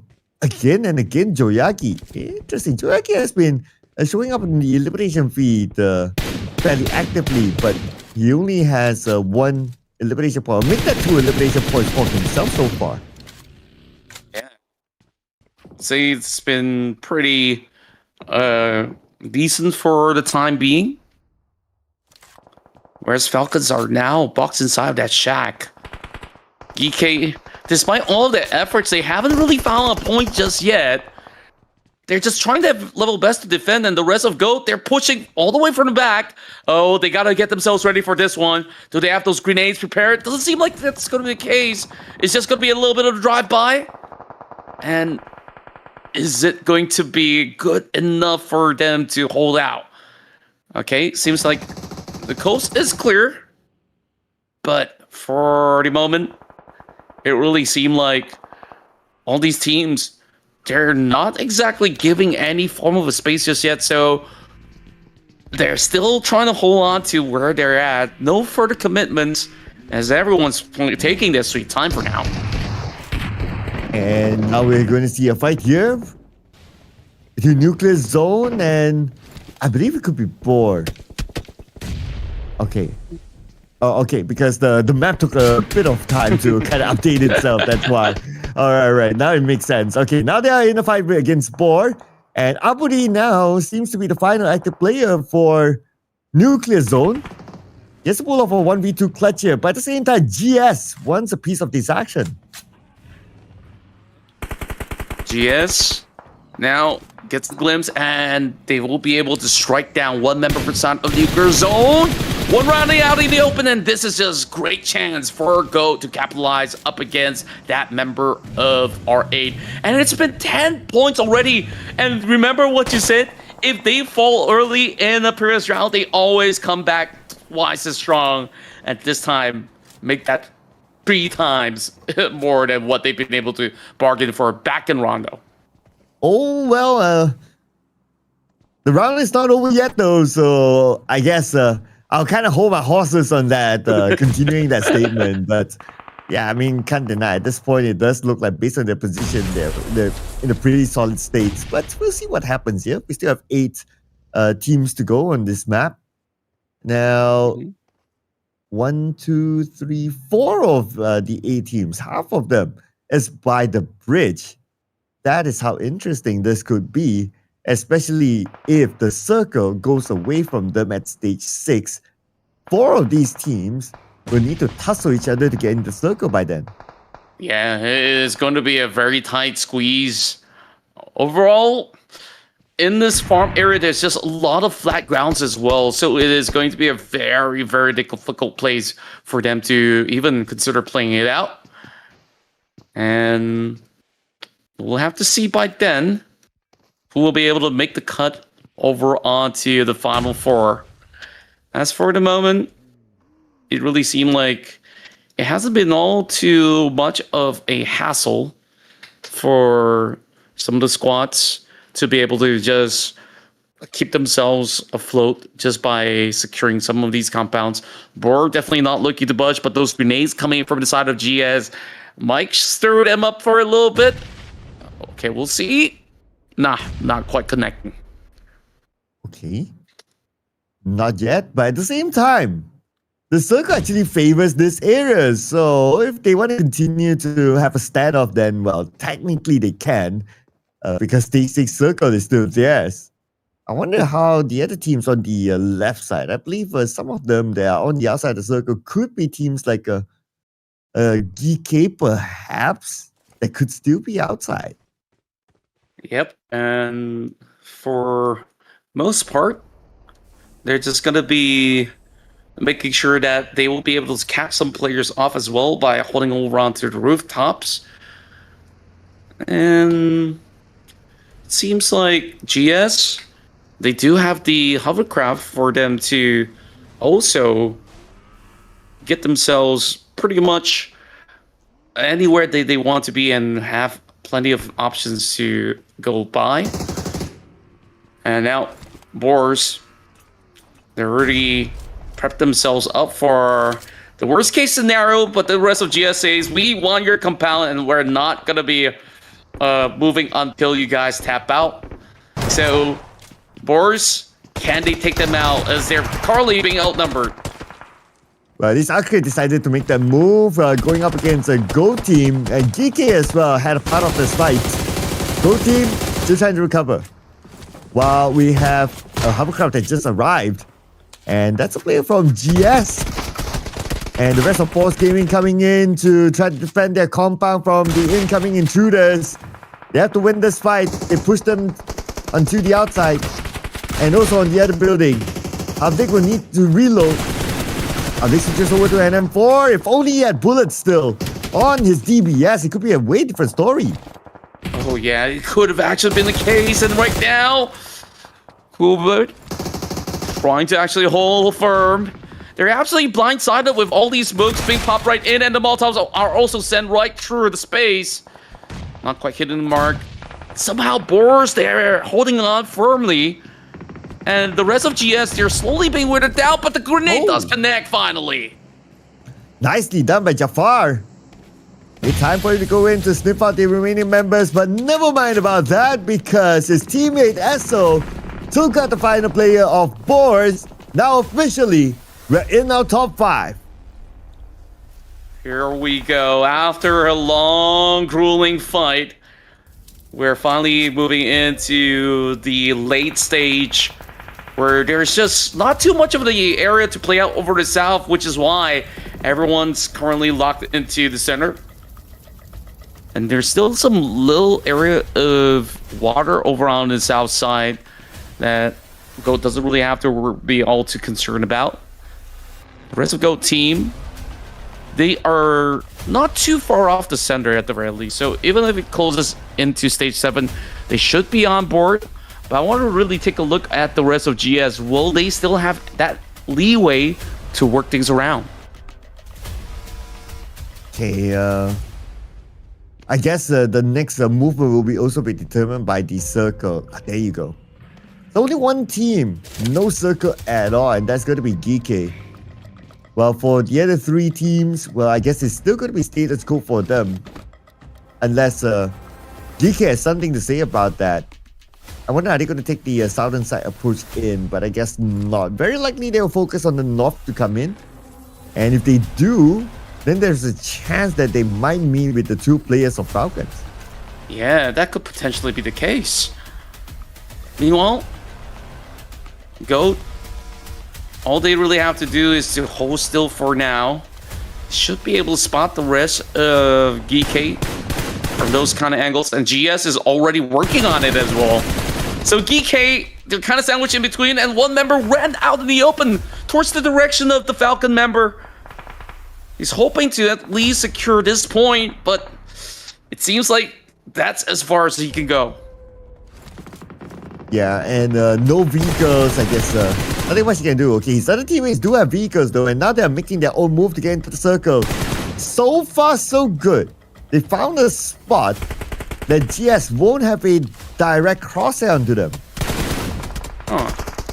Meanwhile, GS, as much as they do have the smoke screen prepped up, somehow the shots did connect towards the rooftop. And oh boy, it is going to be a very daunting task from here on out. Somehow Falcons have been holding for so long by the corner, but the grenades, they're being tossed right in. How long more can Koa 77K actually hold on? It's been 3 lobs so far, and GEEKAY doesn't find it. Oh man, yeah. Same goes for Koa as well. Like, the best you could do is to try to lob nades into the smoke, but GEEKAY, the players are not there at all. So all those utilities expanded by, especially Koa, now gone out the window. Yeah, all laid to waste, unfortunately. And now GEEKAY, at least they do have some of all these wiggle room to ensure that they will dominate the western terrains. But there is going to be an exchange. That grenade now lobbed back at them. And the rest of GS, they're just here to see if they could actually trade up against GEEKAY. They had eyes on them for a very long time. But it doesn't seem like there has been much level of commitment coming in from either side of the party. What I do like about GS's position is that it's slightly elevated, so they do get to actually have a say on who's going to be able to at least crawl around over onto the south. Oh, here comes the spray by Jafar. It did connect, but not enough to get a knock yet. I guess the Contra will need to wait for stage number 9 before these teams truly make moves, because right now it's all about like information gathering, just trying to give warning shots, and that has been happening for at least 2 stages now. Yeah, it feels like ages if you ask me. Like, in most instances, I would say like the game should have already been wrapped out like long time ago, but that goes to show that they are very well versed onto playing very defensively as well. And now we want to see the offense come through. As for Falcons, kudos to the final member. He held out for long enough in order to make this deep run into the top 5s. And GEEKAY, as much as it's been only 2 points, just seeing how impressively they've been able to at least hold firm for the most part has now brought them into a very tiny little corner shack, and this is not the space to go up against GOAT team. Well, Vic is still putting pressure by tapping away, and here comes the nades. This nade could land it. Okay, another nade, and now it's a matter of time. Who will get it? It's going to be Joyagi getting a knock onto Kevin. Sub G as well, eliminated. Ragnarok knocked down by that one nade from Joyagi. Ooh, this is just so difficult as the rest of GS. They do have all the advantages over on the high ground, and GOAT team, they're being piled with the pressure of the blue zone. There's barely enough space. GEEKAY somehow survived the onslaught because GS was the one to strike down members of GOAT team. Well. Three-way war now for the chicken dinner. As Kraken now launches the nade onto Jafar. Jafar not connected at all. Icon. Oh, he could backstab Kraken. He's just right behind Kraken now. Kraken behind the wall. Kraken stands up. Icon doing the same as well. Icon shows up. And that's going to be Icon getting the elimination. He fights back right now against GEEKAY. GEEKAY pinned down to a corner on the other side. But Icon, he needs his teammate Esto together with him. Esto, he doesn't have the time to pick up his teammate, but he will go in and eliminate Nerzat. One more to go. It's going to be a 2v1. They should be able to do it. GS brings back chicken dinner number 2. Kudos to GS. You could see how well they actually played through all of these advantages, and finally they've been rewarded. That was such a hard-fought victory, and my, it was just so amazing to watch how they've been able to accomplish that. Oh yeah, I mean it was a slow burn, but it was a tactical move by them. They had enough information. They know exactly where to shoot. But before we break down further on the game earlier, we're going to take a short break, ladies and gentlemen, so don't go anywhere. We'll see you guys after this break.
Step into the ring.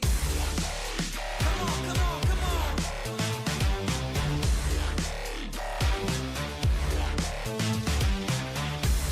Let's go.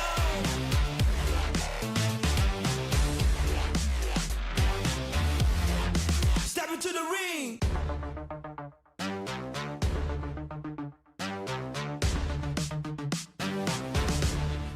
Step into the ring.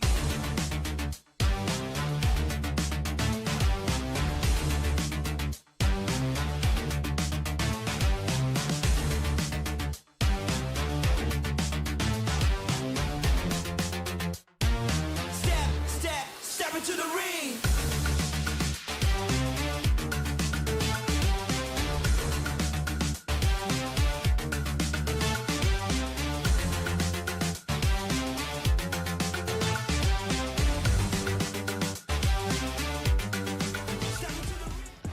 Wow, that was one heck of a round coming in from GS as they've been able to close it out towards the tail end up against some of the finalists out there. And, you know, it took a long while for them to settle scores as that Milton territory was so hard for these teams to play it out. But hey, I'm glad that they've been able to really haul in massive points as they are currently in the running to also chase for that #1 spot as well.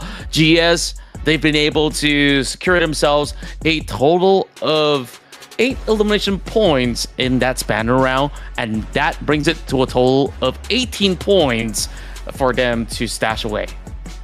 And I believe this could be the first chicken dinner for GS. We need to reconfirm that later on when we look at the overall stats. But yeah, GS, with this chicken dinner, it should put them at least on page #1.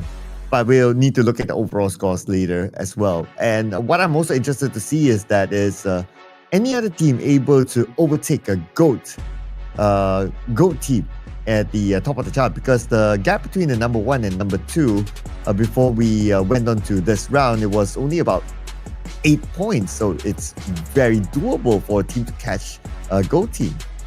Indeed it is, and for most part, GOAT, they have been able to really hold certain deep positions as well, but they once again have been able to reach pretty much the top 5 of the standings. So they did their due diligence to maintain the order. So right now, the teams to watch is still going to be GOAT as well as GEEKAY also joining the mix as well.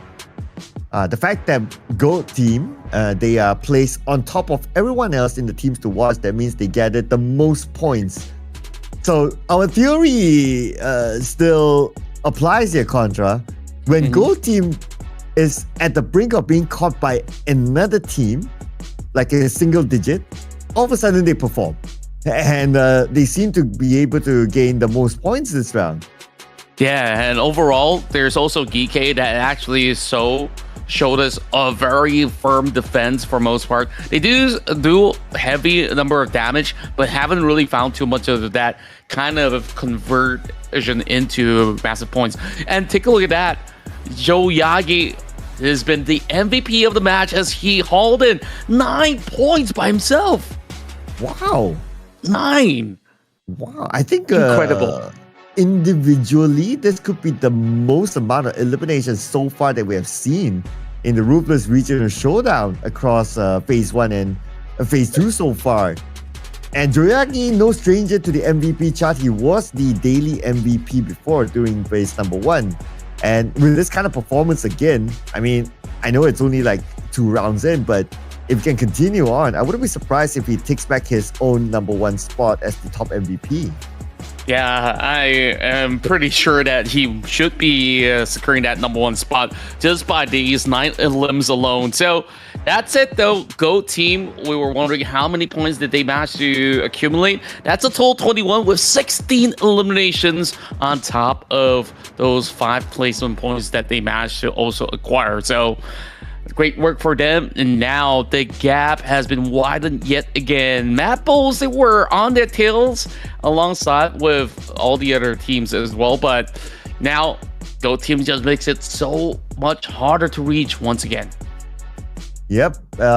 Again, they create back the double-digit gap. We'll look at exactly how many points that is later on.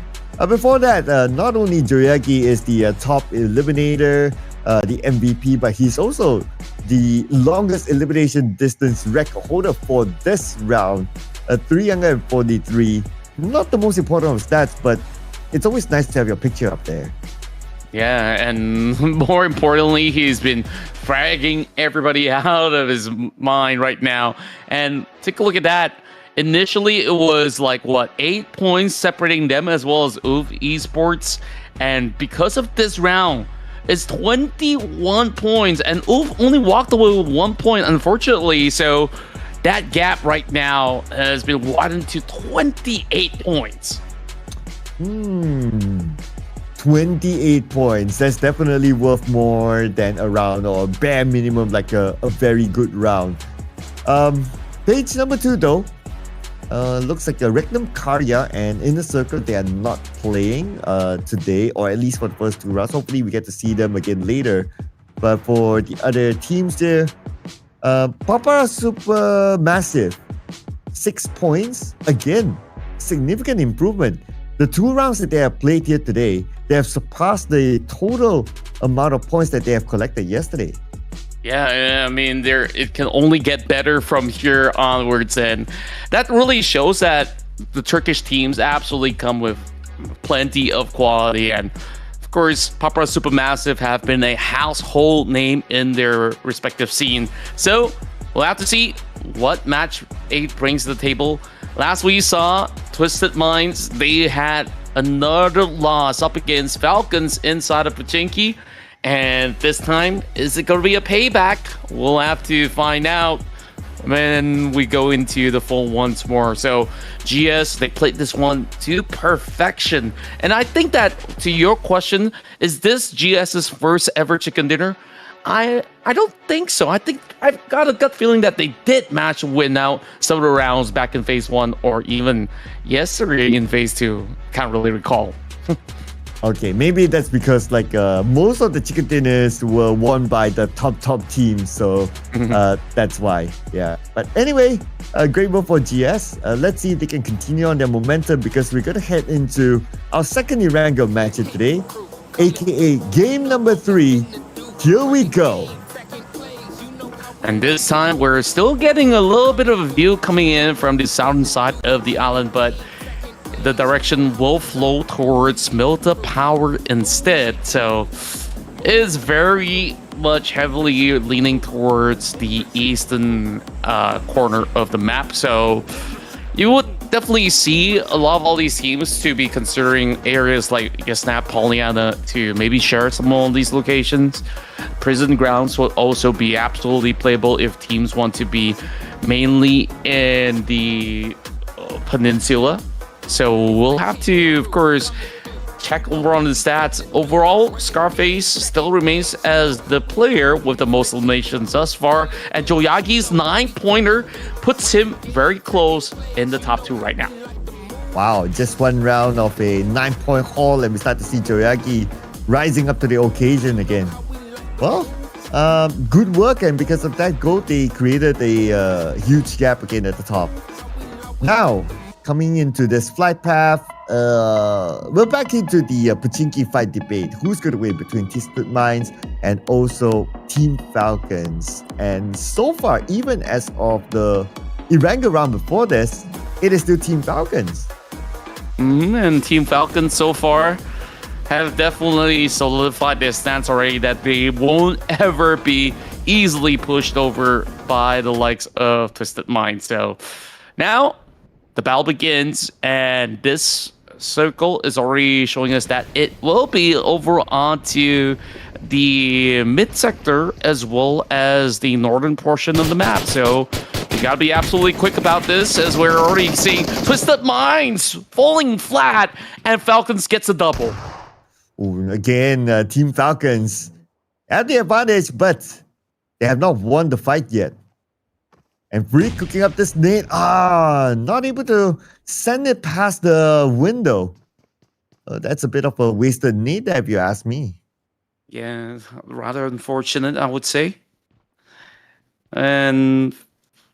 It will definitely take a while before we actually see them once again lock horns. Just like how they did before, they usually restrat halfway through. And now Rauf has got the god angles coming in from the rooftop. So this should work out so long as they don't fumble it. As he quickly reposition over onto the corner. Rauf now just double checking if everyone's hiding by the ditch, but none to be found. So he'll be able to at least get a lot closer towards the other side. And looks like it's back to a stalemate here inside of Pachinki. Well, yes, stage 1 circle still favors Pachinki, so they can kind of take their time, but the longer they wait, it will give the advantage to the other teams in terms of rotation and also getting into prime positions. While they're still stuck here inside of Pachinki with each other. Twisted Minds, they don't really look like they are going to exit. So they might continue to stay here and just try to take this fight against Team Falcons. Potentially so. Meanwhile, the rest of Twisted Minds are definitely vying for whatever options that they do have. The stick grenade will not connect onto any of these members. At the very least, they did manage to get in one pickup. So all hope is not lost just yet. And remember last round, it was a very close call. Twisted Minds decided to push when they do have the advantage, but it didn't pay out the way that they wanted it to be. And now, being very respectful.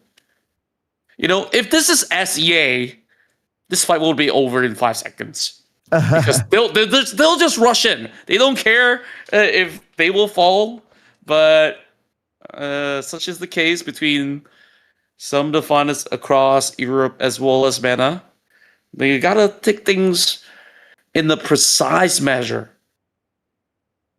Yeah, it's a very different kind of play style, if you ask me as well.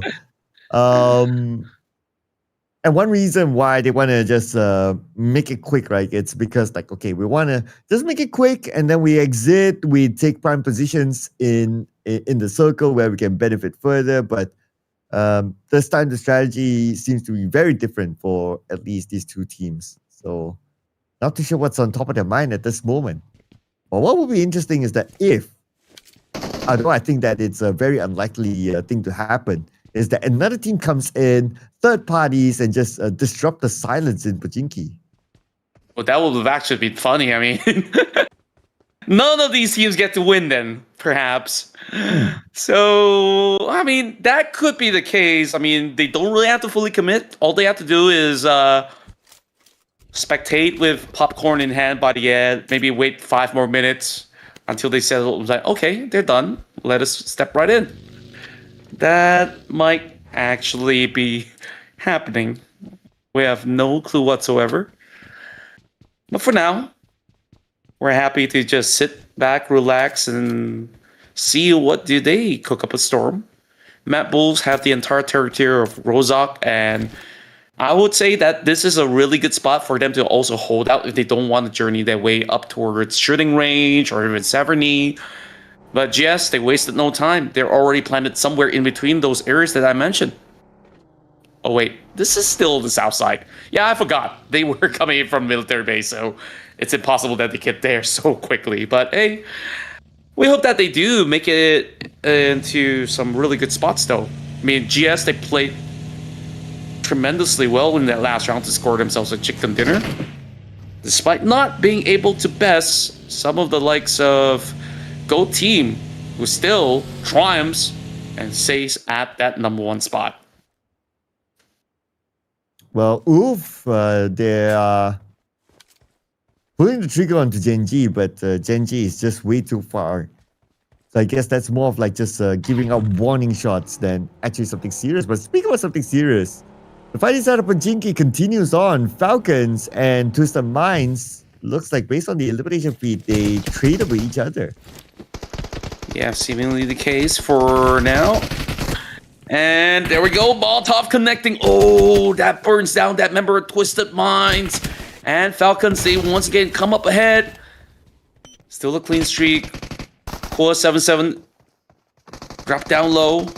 And now it's only going to be Freak left. And once more, the Falcons will expand their wings, claiming yet another victory in their hands. And this time it's a clean one for them. Did not lose any players at all. We shift forward to Ulf. And here we go. Beautiful jump shot by GS as GS they fight back. It's only Aaron left now for Ulf Esports, the final player, Mr. MVP. Can he pull off an MVP performance here?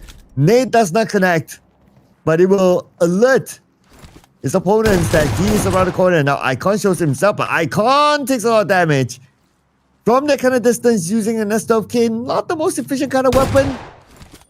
It could probably be better if you can use the AUG, but yeah, he is the pro, so he definitely knows what he's doing. And it looks like it became more of a distraction, and his other teammates followed up, and they became the king of the lighthouse. Yeah, this was a convincing fight so far for them. Meanwhile, Kara on the other side of the bridge, still settling the scores up against the rest of GEEKAY. Poser has got the Overwatch spot, and it's going to be Nurzet who's going to be taking this fight head on. Going across the corner to find more of these members as he spots out Pose's position. Look at how sharp they are. I mean, SAPG is going to already finding the position. And since this is just stage 2, they're happy to tank it out, using only bandages for them to keep themselves afloat. But you don't want to take this to stage 3. It's going to be very dangerous for them to stay put. Well, in a few more seconds, the zone will start to close. And in about 2 more minutes, they'll be in stage number 3. And I believe by that time, like what you said, right, it's going to be a lose-lose situation for both sides. So I don't know how long more are they willing to tank the blue and be at this bridge. For as long as they could run until one of the teams tap out. Just not looking all too good on either side of the party right now. A stalemate will only mean that none of these teams actually win out. And seemingly, it might actually boil down to a 1v1 fight. Nurzet now dropping very low. He does top the grenade. Not quite connecting perfectly. Kara. Oh, look at the trade back. Nurzet already runs out of health. I believe that he's going to be falling flat. And now it's back towards Kevin. Kevin, can he find the angle? That's the opportunity. And there we go. Okay. 15 more seconds though before we move on to stage number 3. This is the time where I will start to look at their healing utilities. Like Pose only has 1 first aid, 5 bandages. That's not going to be enough, especially when they need to travel all the way to somewhere north just to get into the circle. Yeah, it's a really long journey. And I'm not quite sure what to make out of this current ordeal. I really feel like it's not gonna benefit either side of the party. But hey, they want to commit. So it should still be pretty much some points to be gained from either side of the party. Meanwhile, take a look at how far they need to go. I don't think they have enough resources, even if they win the fight. Yeah, I kind of doubt so as well. Now we're officially in stage number 3. Healing utilities, like what you mentioned. Okay, SAFG, 1 first aid, 10 bandages. Kevin, nothing much. He's relying on his stamina now. Lewis, 1 first aid, 4 bandages, no vehicle. It's very likely to be a lose-lose situation, Contra. Yep, there's no other way to sugarcoat it. So we're going to be looking at this holdout that really took far too long. ARCred though? Wait, he just naded himself. Caught in 4K as well. That is going to be a big blunder because right now, ARCred, they're also slowly losing the fight because of that blunder. Yeah, I mean, that's a very costly one. And because of that, their teammates are now being taken out one by one. That includes ArcBoy. I wonder, are they still in the game? Okay, MADBULLS this time eliminated at number 13. And we're back on the right side. Bridge is still not over yet, Kandra. But I think this is going to be Lewis's last ditch. Yep. Final stand. The grenade finally lands. And how many minutes did it took? Stage 3. Could you go and calculate each stage? Like, how long does it actually last for? It's like, I swear it's been 10 minutes that they've been fighting. Dude, I finished watching Lord of the Rings waiting for them. That's 3 hours, a little overkill. Actually, 9 hours if you include all 3 movies, right? So there you go. Yeah, that just okay. I felt like I've just turned another year older. Yeah, and the unfortunate situation is that you spend that much time, but the return is like Marginal. Just marginal, right? Yeah. Oh man. Well, yeah. I mean, at least that's sorted. Yep. At least that's sorted. I mean, that took a while. But because of after all that, now if we look at the overall, the teams below GOATs, they have been eliminated. So now GOATs, they have the chance to again pull away at the overall chart. Yeah. And more importantly, this was a massive win for Geek at the very least. So I suppose when we talk about that marginal win, they are now finding this an opportunity to overtake other teams. So perhaps there is something to prove with these 2 members still intact. And take a look at this update. It's a split between the river right now. PAPARA Supermassive, they got themselves the only compound up north. That is a interesting circle. It's very challenging because of that split. And because there's a river in between, so the playable land is kind of cut out there. It's going to be interesting. I believe we're going to see more fights because of this kind of circle. If teams still continue to hold, then by the time we reach maybe stage 5 or 6, where the circle is really small, and if it still has this river, then teams won't have space to play, so they have to take fights to dominate a certain space. Yeah, that very likely will happen. Like I said, it is going to be a tough squeeze, and at the very least, it won't be like last round where, you know, it's been a long stalemate with like, 8 teams who's just hugging by each other's corner and unwilling to fully commit.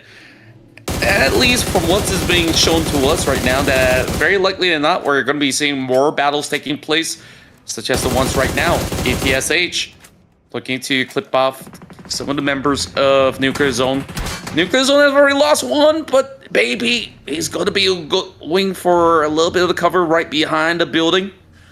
Thankfully, he makes his way across because those bullets were looking rather dangerous. Oh, yeah, especially with now the vehicle smoking up. But Nuclear Zone, they are pretty split up. One player is all the way up north, so not sure why he's not able to follow away the teammate. But anyway, Aprino now driving into a compound, currently being helped by the players of Papa. Aprino dances around, he's down to 40% of health. He tries to fight back, but he does not have enough health to continue to tank. It's just so tough.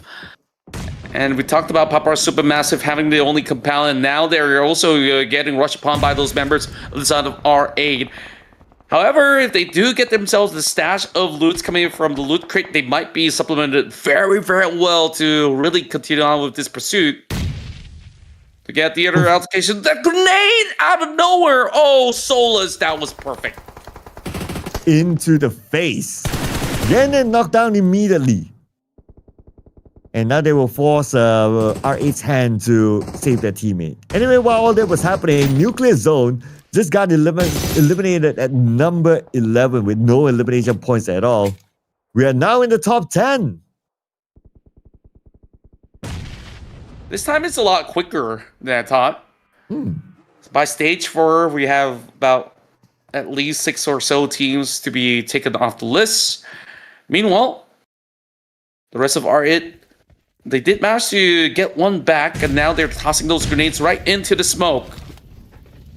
R8 did manage to actually get those revives being done, and now PAPARA Supermassive, because they were split apart, they will now be rushed upon by the 2 members coming from the side of R8, and this does not look good because there's no help being given by the rest of PAPARA Supermassive. And a circle update, people.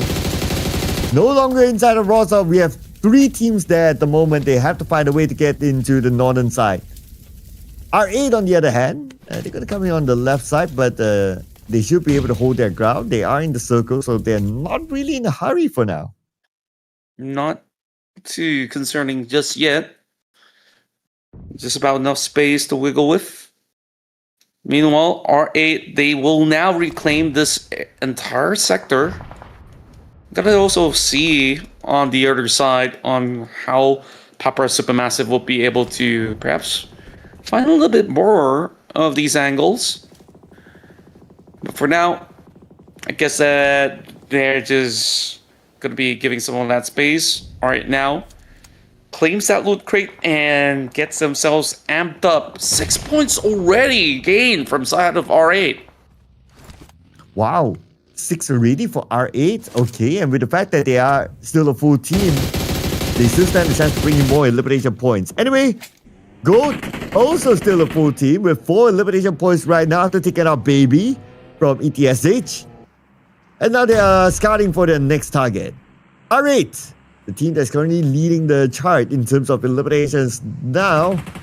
They put their focus onto ETSH, or if they are ambitious enough, they might seize down this compound and just take it over. Yeah, it seems like they definitely are looking forward to the show. R8 not leaving anything to chance, as they're just swarming right through the compounds, as Gold still goes on a spree. My goodness, already 5. And I'm just looking forward to see what else could they possibly do towards the rest of the field. There's just so many of all these spaces now that they need to actually clear out, and just like that, PAPARA Supermassive, they got rushed upon, and the rest of R8 have been able to puncture right through. Oh well. Though 5 eliminations scored by PAPARA Supermassive and 1 placement points, well, I guess another 6-point round for them. It's okay, I guess. But if they want to have some significant amount of result, they have to push on further. Anyway, the team that cannot push further is going to be ETSH. They just got eliminated by, well, none other than Gold Team. Gold Team, they're just so precise on those measures of pushes. And right now, R8 has the high ground advantage, and they're racing to secure themselves a great spot up the hill. And perhaps this is going to be the point where they will gain themselves that 10-point lead up against the rest of the field. Okay, but let's see if the circle will favor them in their journey to do so. Looks like it'll be pulled down south. So the 2 players of Team Falcons in it, Kevin from GEEKAY in as well. And we're starting to see R8 getting into the circle. So it's going to be quite a tussle at the northern side on who's going to get their own space within the circle itself. And for now, that's a long toss towards ARCred. R8 sends it down to a 1v1 goal, but he overshot it, and that is to his own demise. Derm goes in for the heavy punish. 1 member is not enough to take out ARCred. You do not disrespect Derm like that. Meanwhile, Muri now takes over. Somehow the car covers him just about enough. And this time, double jump shot will definitely secure it. Yeah, I mean, if he is still awake after those shots, then, well, something is missing. But anyway, that's not going to be the case. The case right now is we are down to top 5 teams with Kevin surprising Raouf. Raouf totally didn't expect somebody to be below this bridge. And wow, surprise, surprise. This time in the top 5, you can see that everyone's going in for a brawl. This time, this is the fight that we all want to see. R8 versus GOAT. The teams with the most amount of eliminations taking each other on. And GOAT! Oh, they shut out 2 of these members. And now R8 is only left with 1. After an interesting run, now only 1 player left. 12 eliminations so far for R8. Let's say hello to Blue. You will be forced to move forward. Bori, 10% of health, still alive somehow. How on earth is he still surviving? He's also by the edge of the blue. And the rest of Falcons, they are holding firm just by the edge. And here comes last stand effort coming in from the side of Navallo. As he's going to take this fight up against Amuri, and he tries to trace it all the way down below. 1 more bullet will do the trick. Oh, quite close. Can he get it? The grenades drop right in, and it's going to be secured by Gold instead. That's R8 now eliminated at number 5, but they bring back home 12 elimination points. That is a lot, especially for a number 5 spot. Now top 4 teams, GS, Go Team, GEEKAY, and Team Falcons for the next chicken dinner here tonight, and everybody have their own corner. This time, it is going to be a very tough circumstance for those individuals who are on a solo mission. So realistically, this fight is actually between GS as well as Go Team, both having 3 members to fight it up till the very tail end of it. So we'll have to see. Does this play out to perfection for GOAT to land themselves a back-to-back win? Or GS, actually. It was GS that secured last round's win. Yeah, it was. Yeah, it was GS. Yeah, but I can totally understand, right? Because GOAT has had this performance where they had the most points in total. So yeah, naturally that kind of sticks around. But if we look at the circles, though, stage 7, we still have that river in between. That is insane. I did not expect that to actually play out this way. Usually by, stage 7, all the water is eliminated. So I think it just further confirms it, right? That it will still end up over on the top side of the hill.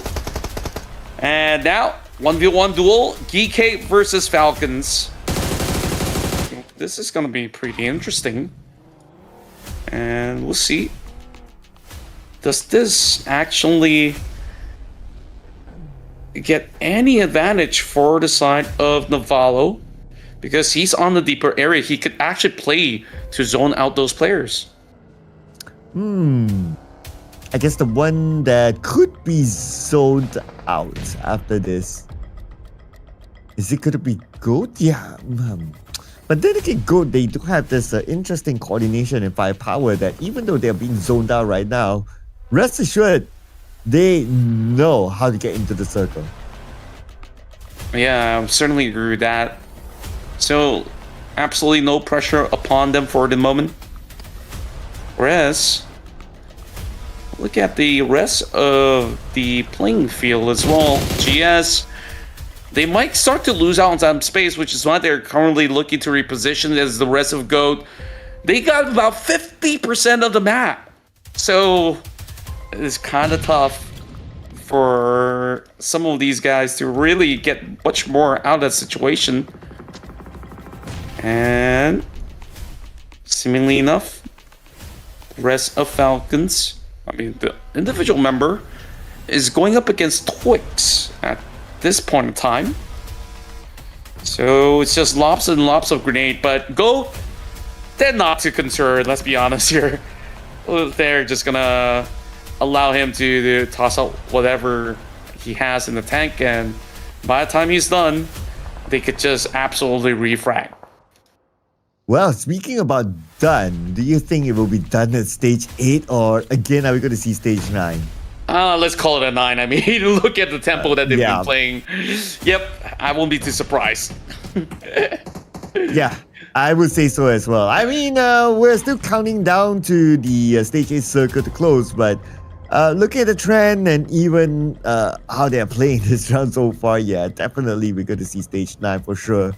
And now the countdown is happening. So 55 more seconds, and whatever that we said earlier on will come true.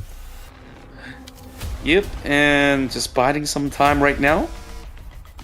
It seems like the rest of the members of GOAT, they're just zoning out the two individuals. I kind of feel bad for them because right now they're running out of space to play. And this is, of course, what happens when you go all the way down to stage 9. And it's all about making sure that they do secure whatever's necessary. And for now, it is just too daunting, but at least a top 4 finish for the side of Falcons as the rest of GOAT. They have a little bit of defensive cover, and the rest of GS, they're just gonna slowly seek out the rest of GOAT because they're on the low ground. Okay. Go team. It's a 2v1 right now. But then again, they're going up against the high ground. Oh, they spot him. There you go. And Go team locks in the chicken dinner. From having the most eliminations, most points collected without the chicken dinner, this time they bring in the chicken dinner again, further solidifying their spot at the throne. They are just invincible, untouchable from this point onwards. A chicken dinner in the back, and the rest of the top 4, they crashed out a little tad too early as well. So that is no good news for the rest because they probably will extend this gap to a 50-point round, perhaps. So I don't even know if there's enough matches for the rest of these other teams to even play catch-up. Ooh, I mean, plus with the level of consistency that Go team has, I don't know, man. I don't know. Because like number 2 onwards, they have been like swapping places or in general inconsistent. While Go team, they're just consistent all the way. So at this point, if like the teams don't really step up the gas, I guess like what you said, like relevant to what you said as well. The last few matches of tomorrow, because tomorrow is the last day, might not be too relevant for us to decide on which team is going to be the champion. Yeah, I feel like right now you could just straight up give it to GOAT team. They've proven just about enough, to be honest. I mean, this ratio of top 4 finishes, including the amount of chicken dinners that they've gotten, and you take a look at the damage numbers, it's just insane of what they've been able to accomplish so far. Oh man, Go team.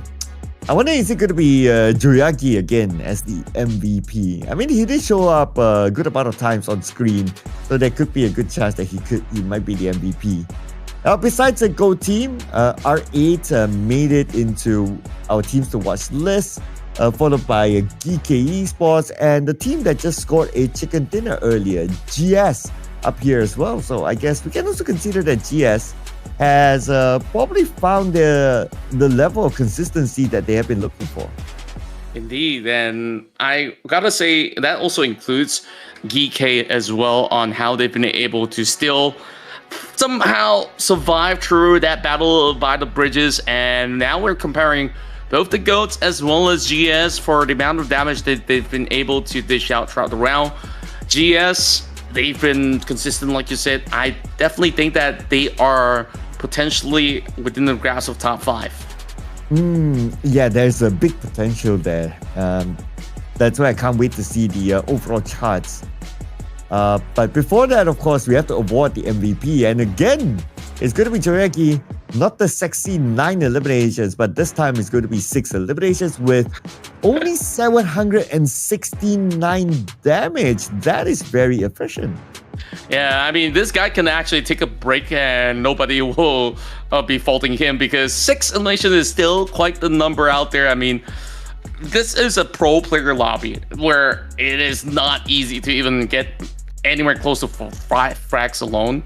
So, of course, that itself is quite some impressive work rate coming out of the individual that we've been able to, of course, witness him in action. And he's just going to be bagging even more awards from here on. And by the members of ULF crashing out early, that also means that Joyagi should be bypassing every other top performer right now to be the main MVP. Well, there's a big chance that he will be by the end of the day. After the 2 Miramars, of course. For now, looking at the match leaderboard, Go Team 23 points locked in. R8 Esports 15 points, GEEKAY Esports 12 points, GS Esports 11 points. So that's the double-digit club. Twisted Minds, they lost to Team Falcons. So it looks like the narrative will continue between the two of them. No points for Twisted Minds this time. Same goes for Nuclear Zone as well. Also 0 points at this round. Before the overall leaderboard, here are some of the other stats. Yep, and it's been relatively interesting on how there's only 55 eliminations. That goes to show that some of these players have struggled by the edge of the blue zone, which we saw a lot of all these fights happening by the bridges. Other than that, there's only 1 airdrop looted. Meanwhile, Amori almost landing himself the longest record once again, but not 395 does not break the record just yet. So Go Team, like I said, because ULF crashed out, this gap just by 2 rounds. Take a look at that. Almost, it is 50 points. Oof, 50 points. 50 points. And second on third spot, that is another 60 or so, close to 60 points. Yeah, it's almost impossible. Well, mathematically, unless like Go Team, they okay, next round they stop collecting points, they get eliminated early, and then comes the next team like ULF to really step out the gas of like, okay, can you bring in those points? Can you bring in elimination points? And not only depending on placement points, or can you guys survive like the early drop if there's another team there? I mean, there's so many other questions, but yeah, 50-point gap at this moment. Well, for a Go Team, they can skip the next round and they would still be on top. They can already go to bed. They don't really have to play Miramar just to let other teams actually catch up, because mathematically, unless if you're talking about ULF Esports to be stepping up and secure 20-point rounds with a chicken dinner, then we're talking. But of course, we'll give everybody a little bit of breathing space. We'll take a little bit of break and we'll be right back for more.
into the ring.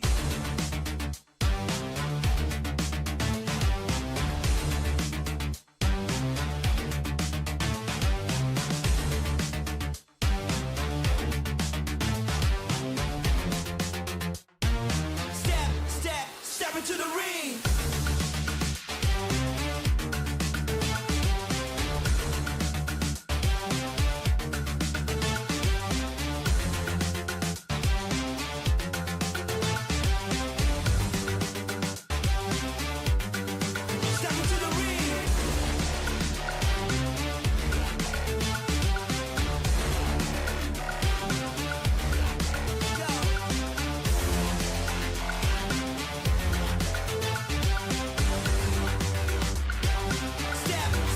Step into the ring.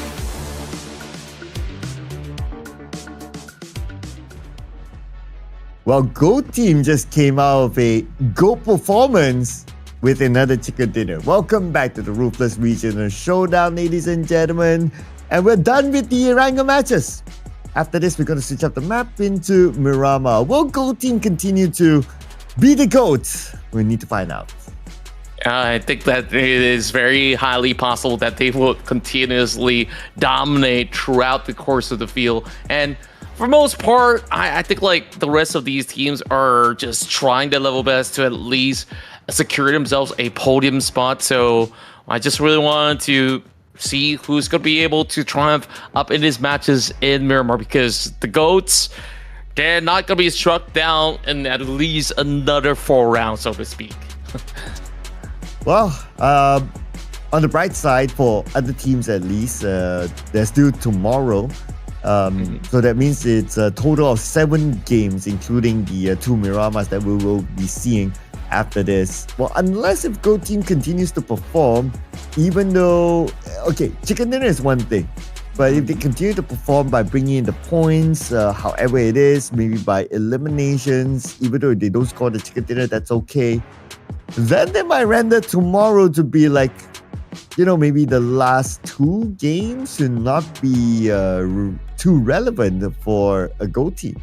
Yeah, and by then I felt like we could already announce who the champions will be. So all they have to do right now is to score maybe another 30 points or 40 points by the end of tomorrow, just to ensure that they will be crowned as champions. And I think like definitely when we do move into Miramar, there are names like Virtus Pro, GEEKAY, as well as I see to be one of the better performers. And speaking of Virtus Pro, do we actually see them in action today?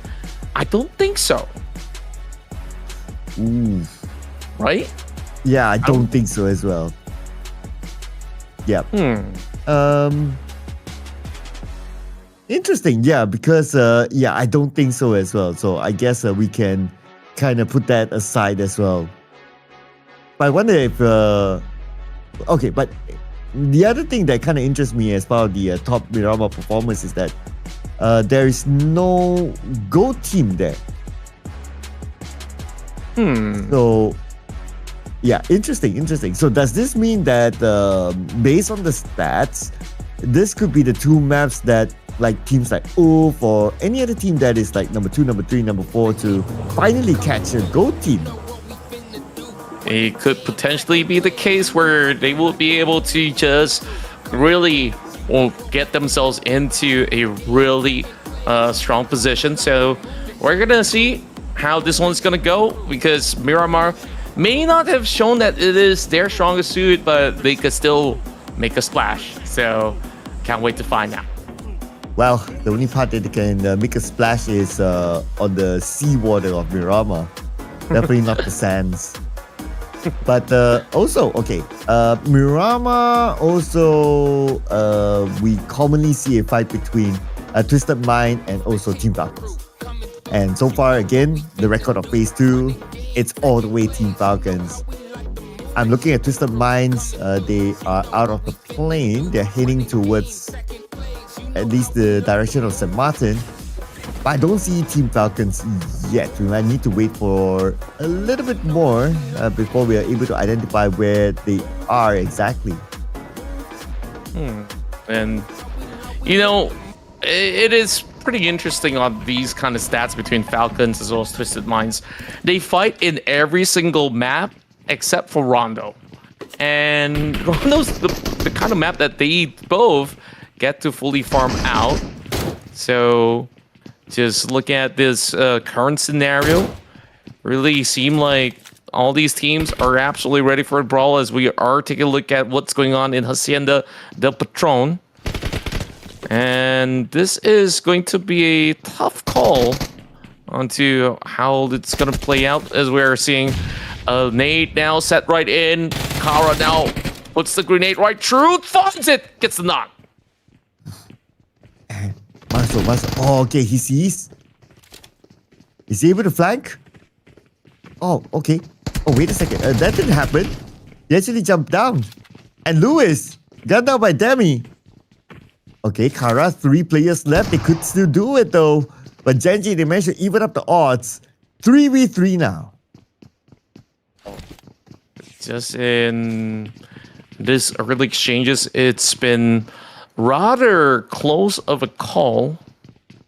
And now going back towards the side of GEN.G, it is going to be a great iron sight shot coming from the side of Satan to actually open up the account once again. Kara goes in for a quick revival, but the grenade from Yusuf, this might actually strike the ball down.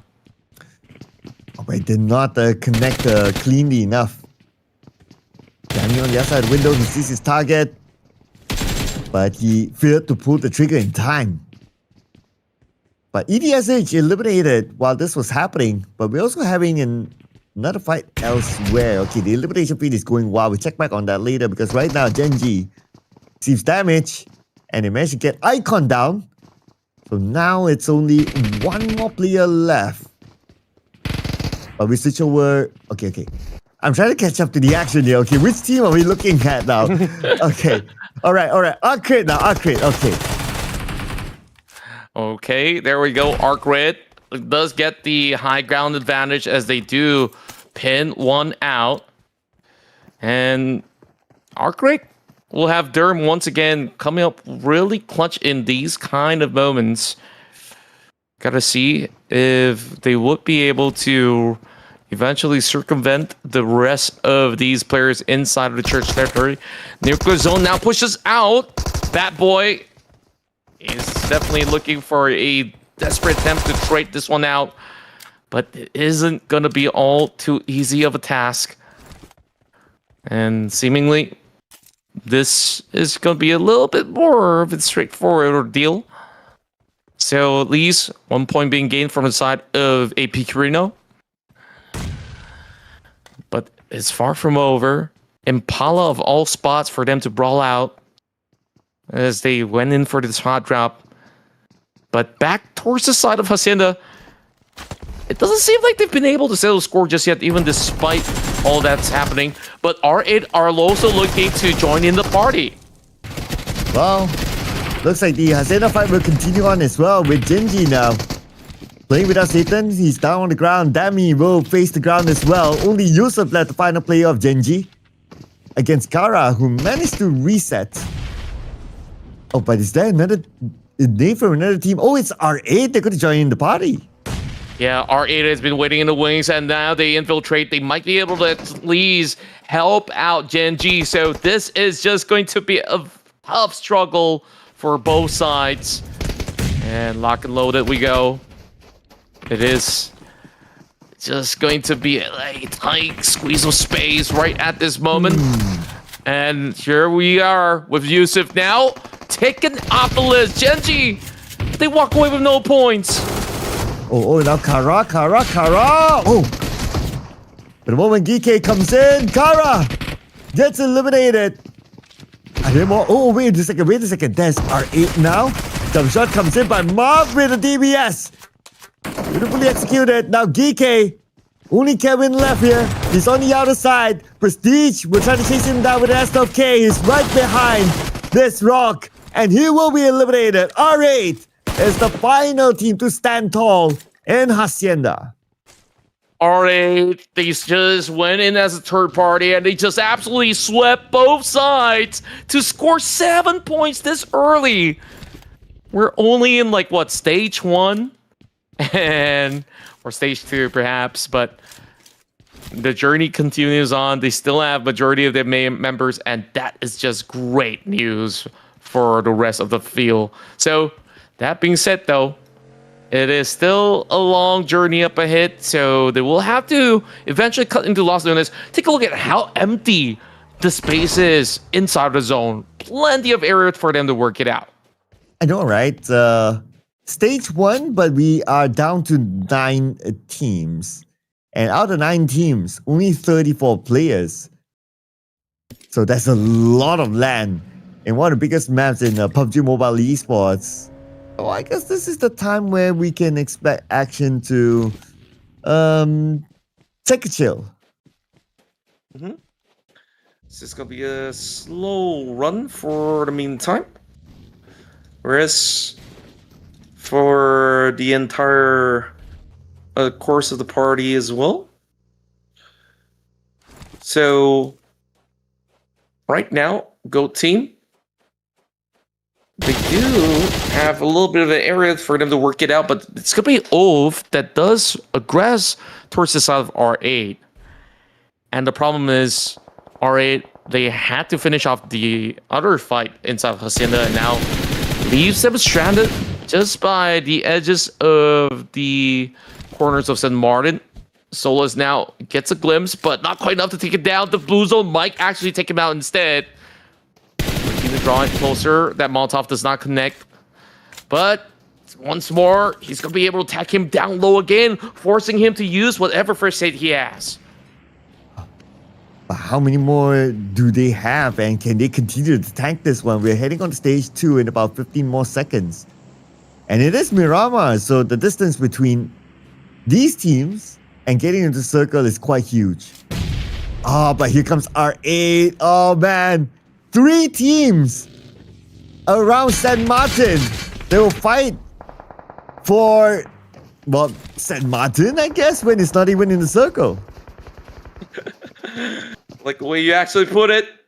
And it is just them trying to settle the scores. They don't really care about the zone right now because whoever wins out that trade, they'll be able to get there regardless. But it's going to be a little bit of back and forth for the meantime. Lots of all these expansions of bullets, but it is going to be that member of R getting knocked down. PAPARA Supermassive on the other side of the corner, trying to hold out against Esports. Well, R8, 2 active players here.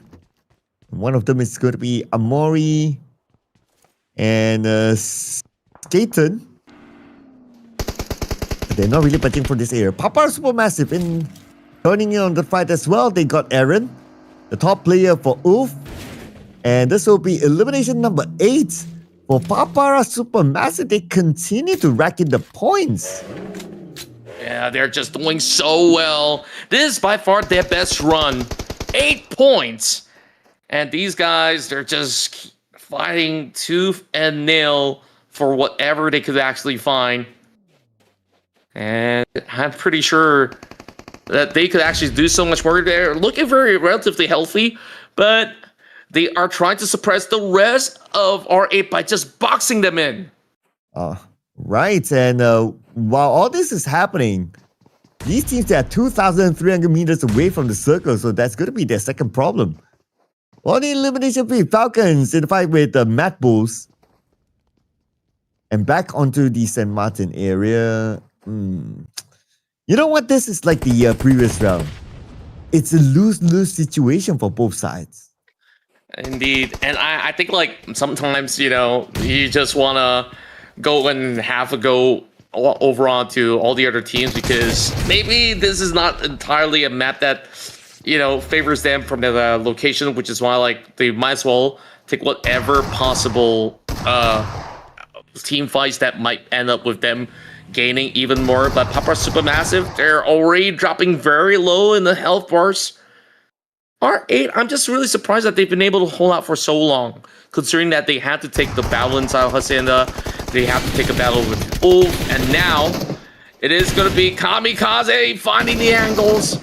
They're both bunched up by the corner wall, and there's just nowhere to run, nowhere to hide. when Chun B from the back, from the side, sprays down, but not able to connect enough shots to get a knock.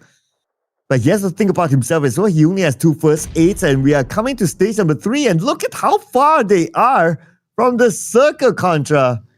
And now the circle will shift again, and it goes down south even further from St. Martin.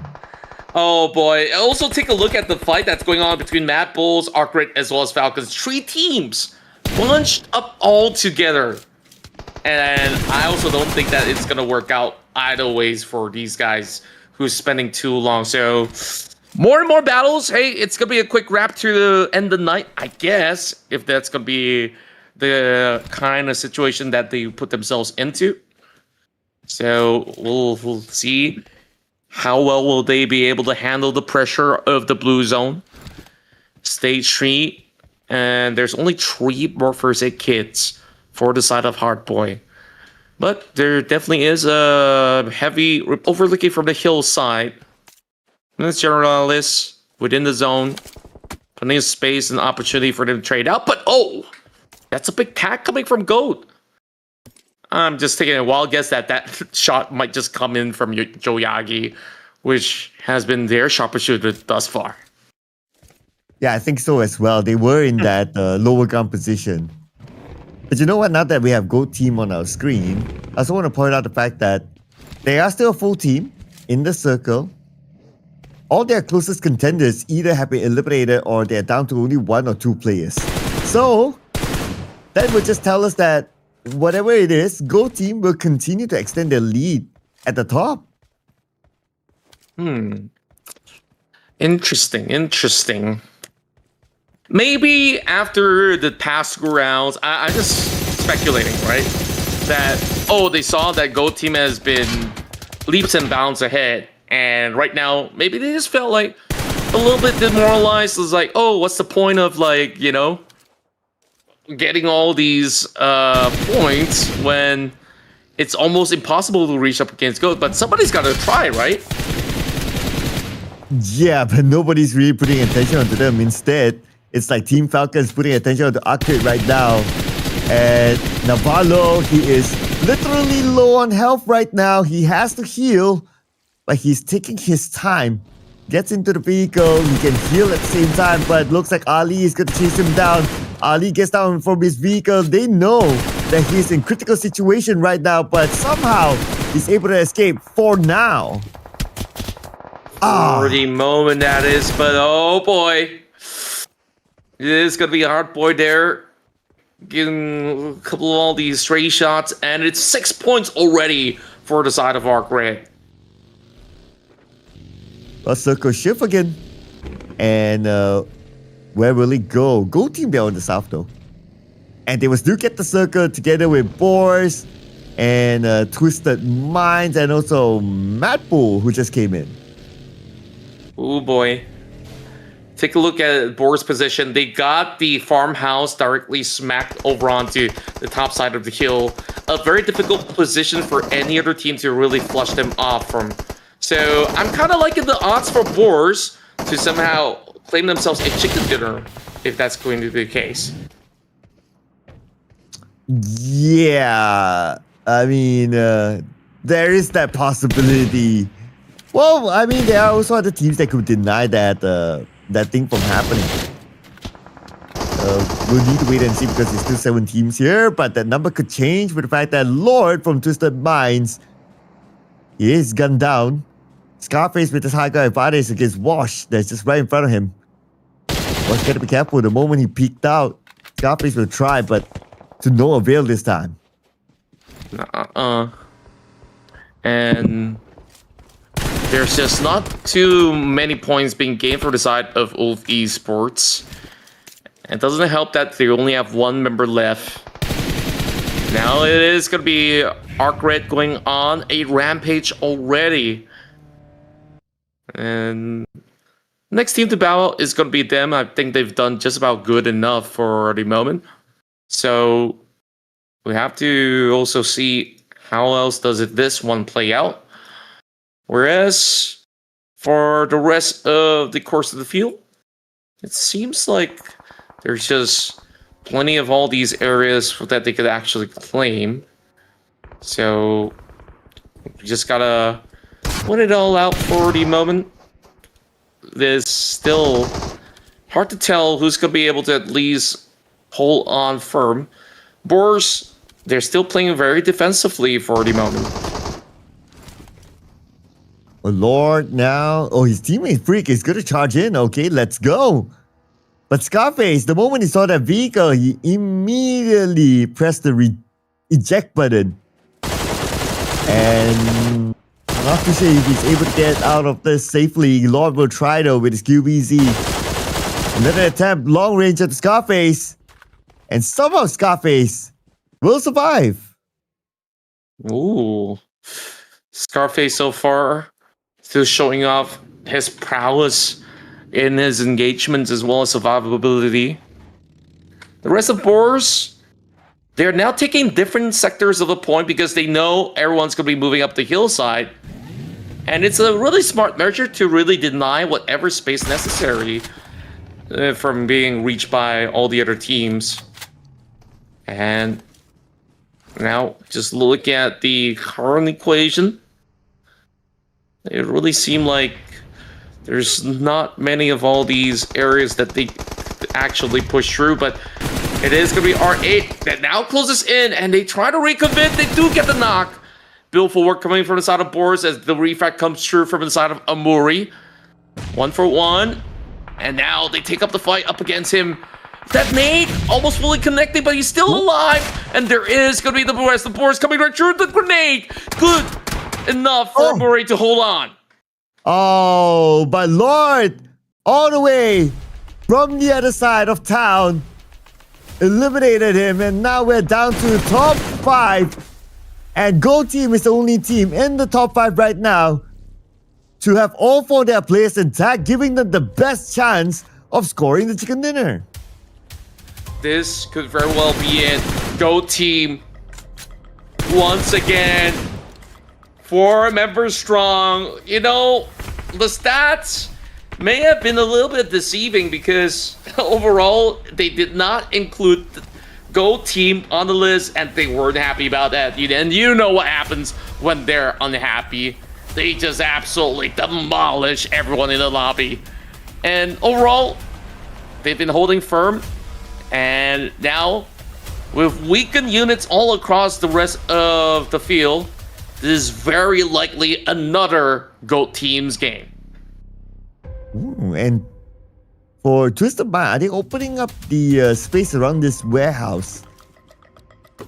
Just so because that if any of the players are bored, whichever exit that they take, there will always be a player of Twisted Mind there waiting. Looking at the minimap, it does look like they are trying to deploy that strategy. Or maybe it's just a strategy to distract so that Lord can move into loot. Could be the case as well. So we'll have to really, of course, wait it out, because I think like it won't be all too wise for the rest of these members of Twisted Mind to really go in for full flush just yet. But now that they do get a little bit more isolation kind of approach, they might be onto something, but they have no clue that Kyo have already climbed all the way up top. They hear the footsteps though, so they should know by now. Yeah, but the moment they know, the other player of Twisted Minds has joined in onto the fight. That is Lord. So now they dare to fight back. Let's see if they can up. We saw that. We saw that. Yep. Caught in 4K again. And now those grenades lob right through. Oh, it does actually bring the health bars down to 50%. MADBULLS are also coming in from the far end of the warehouse. And right now, how long could they actually dance it out? BOARS, I thought that they could actually hold on firm to this area, but seemingly enough, this looks to be very difficult for them to really juggle with the pressure. It's such a tight angle as well. Okay, information gathered. What is Twisted Mind going to do about it? Okay, first, they will avoid the top floor, but somehow Half-Lake, let's get that one knock. And now BOARS They will continue to defend this ground. And Quebec takes a lot of damage as well. And Lord from the other side sprays with his SOK will get the 6th target. And Twisted Mind, they will not go down without a fight. Twisted Mind still holding firm now. There's only one member. He needs to actually win out this trade. Oh, damage is connecting, but not enough. Still a very close call. And it could go down to the wire. Oh, this is just nail biting. The revive will go true. Lord now has to pull up 1 versus 2 if that's gonna be the case. But he's not allowing that reset. And Twisted Minds! Oh, they win out the BOARS. They make it to yet another top 4. Well, top 4 it is here. Without the BOARS that have been eliminated. And now MADBULLS, it's their turn to join this party. And Pusher is creating the smoke bridge so he can close the gap between himself and Lord. Just beautiful. Simply lovely stuff that we're witnessing here coming out from these squads. And now going into the late stage of the game, we're really eyeing out on these teams to be propelling up ahead, but still, GOAT team, they're still uncontested. I know, right? They have been waiting at the southern side of the circle, but I guess they're done waiting. Now they move themselves up north because they want to be a part of this. They want to join on to the party too. Hoping that these two teams, they save supper for a GOAT team. As now they're here. Speaking of supper, I could actually use some right now. Well, it is already like 1:30 here in Southeast Asia. Well, some parts of Southeast Asia. I mean, SEA is huge, right? So, of course, never mind that. Despite us, of course, glazing GOAT team, they are still not finding those kills yet. It's been like, what, a very long time playing inside of Miramar. But they're kind of getting the formula down, so to speak. So, not too fully concerning, if you ask me. Well, GOAT team found the formula. And because they found that formula, now it's Lemon against the world. Against GOAT team. 80% chance based on the system for GOAT team to score the chicken dinner. Honestly, for me, it's probably like 110% by now. 200. 200%. Might as well, right? Go all the way. Yep, unless we see a crazy clutch here as they're already swarming in a Kapow. And this is by far probably the lowest point average of a round for GOAT team in the form of elimination points, but does it actually matter because it's another chicken dinner for the GOATs? Oh yeah, it doesn't really matter. Especially with the fact that the teams below them have been eliminated fairly early this round. So it's more of GOAT team like locking more points, creating that gap, and by the time tomorrow comes, when it's the last 2 games, or maybe the last 3 games, that's where he can, or the team can really chill. Perhaps so. So right now, I guess they leave very little to play for the rest of the field, but overall, GOAT team is named as such because they really are the greatest of all time. The greatest of all time, the GOAT team. Interesting. Oh, besides that, damage taken, Twix is the only one that took damage, 99 damage to be exact, not even 100. They have been staying super quiet this round, but to be fair to them, the moment they got into a prime position in the circle kept favoring them. So, yeah, it's not like they probably don't want the circle, but it's so happened that they got the circle. A lot of teams, they fought by the edge of the circle, so they didn't really get to see that much action. Yeah, they were playing it over onto the south or western corner of the map without too much of a population. So I would say that at the very least, they know how to really read the room. And now they kind of improved their ratios here in Miramar. So it's fair to say that GOAT team, they have mastered every single map possible in that sense. So good luck to the rest of the field in order to keep up, because we still got one more round, and we're gonna see if this is gonna be another big haul for the rest of these players coming out of GOAT team. Now, based on these teams to watch, although GOAT team is like third there, but yeah, it doesn't really matter. Look at this, 0 knockouts. Okay, now I'm starting to wonder, right? The knockouts here, is it indicating that they get knockouts onto other teams, or is it knockout onto them? I think they get the knockouts on other teams. So, yeah, it wouldn't make sense if they got knocked out that many times, right? Because they were safe for the most part. So, they were just shooting players from quite a long range, which we saw they were putting a little bit of pressure on BOARS in the early span of the match, but haven't really found the conversion until they move into the late game. And by far, this is Hardboy that has been the one to be the MVP around, since there's not too much of action being displayed coming out of those members, which we've speculated GOAT to take a plenty more, but I would still say it's not too shabby. Well, Hotboy is still racing for those MVP run. But it's also nice to see like these top performer charts. All the players here are from different teams. It shows diversity, shows the level of playing field inside this lobby as well. So that's kind of nice. And on top of that, all 4 top performers here, all with 5 eliminations. The only thing that separated them was the damage output. But yeah. Match leaderboard, however, R8 16 points, MADBULLS 13 points at GOAT team. Well, with the chicken dinner, 2 eliminations, so that's 12 points. Their closest contenders, like, let's see, Oof, for example, where are they? Okay, oh, okay, yeah. Oof 6 points, and then who else? Maybe you can put in like MADBULLS 13 points, which is very close by. So again, it's just more of like a GOAT team. They're just extending their lead this time. Fair enough. And look at the rest of the stats. This time it's Lemon with the longest range shot. 9 total hit shots is to me a little disappointing considering this is Miramar, but we saw a lot of teams were committed into those fights over onto the blue zone, which makes a lot more sense why the numbers are a tad lower as compared to what we have, you know, expected from time to time. So that's it.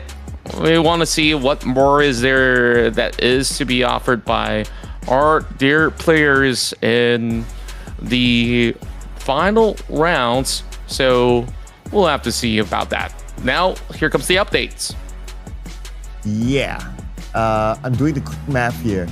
So it is 56 points difference at this moment between number 1 and number 2. So yeah, can imagine how big that gap is right now. Oh man. But flipping on to page number 2, okay, because Falcons, again, they continue to be consistently winning against Twisted Minds. That means that they will bring in points.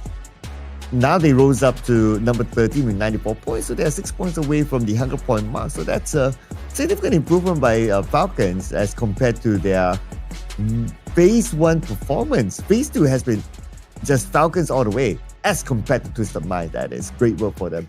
But anyway, that's Miramar done. We have one more Miramar to go, ladies and gentlemen. And before we head on to that, as always, we're going to take a short break. But don't go anywhere. We'll see you guys for the final Miramar.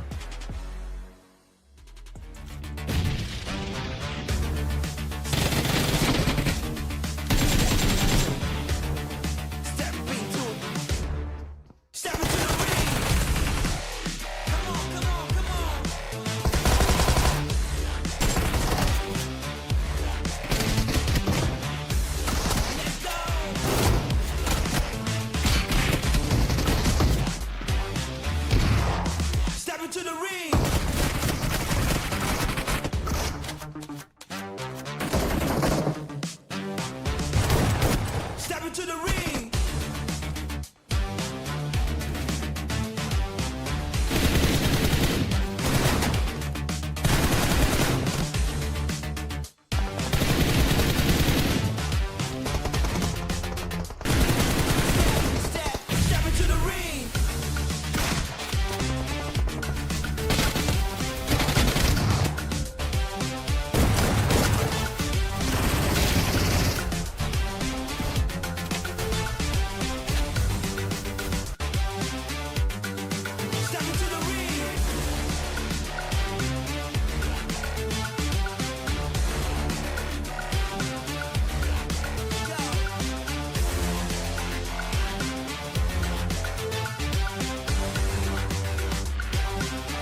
Well, back to back for Go Team, it seems. And now the gap between them and everyone else is just huge. Welcome back to the Ruthless Regional Showdown, ladies and gentlemen. One more game to go.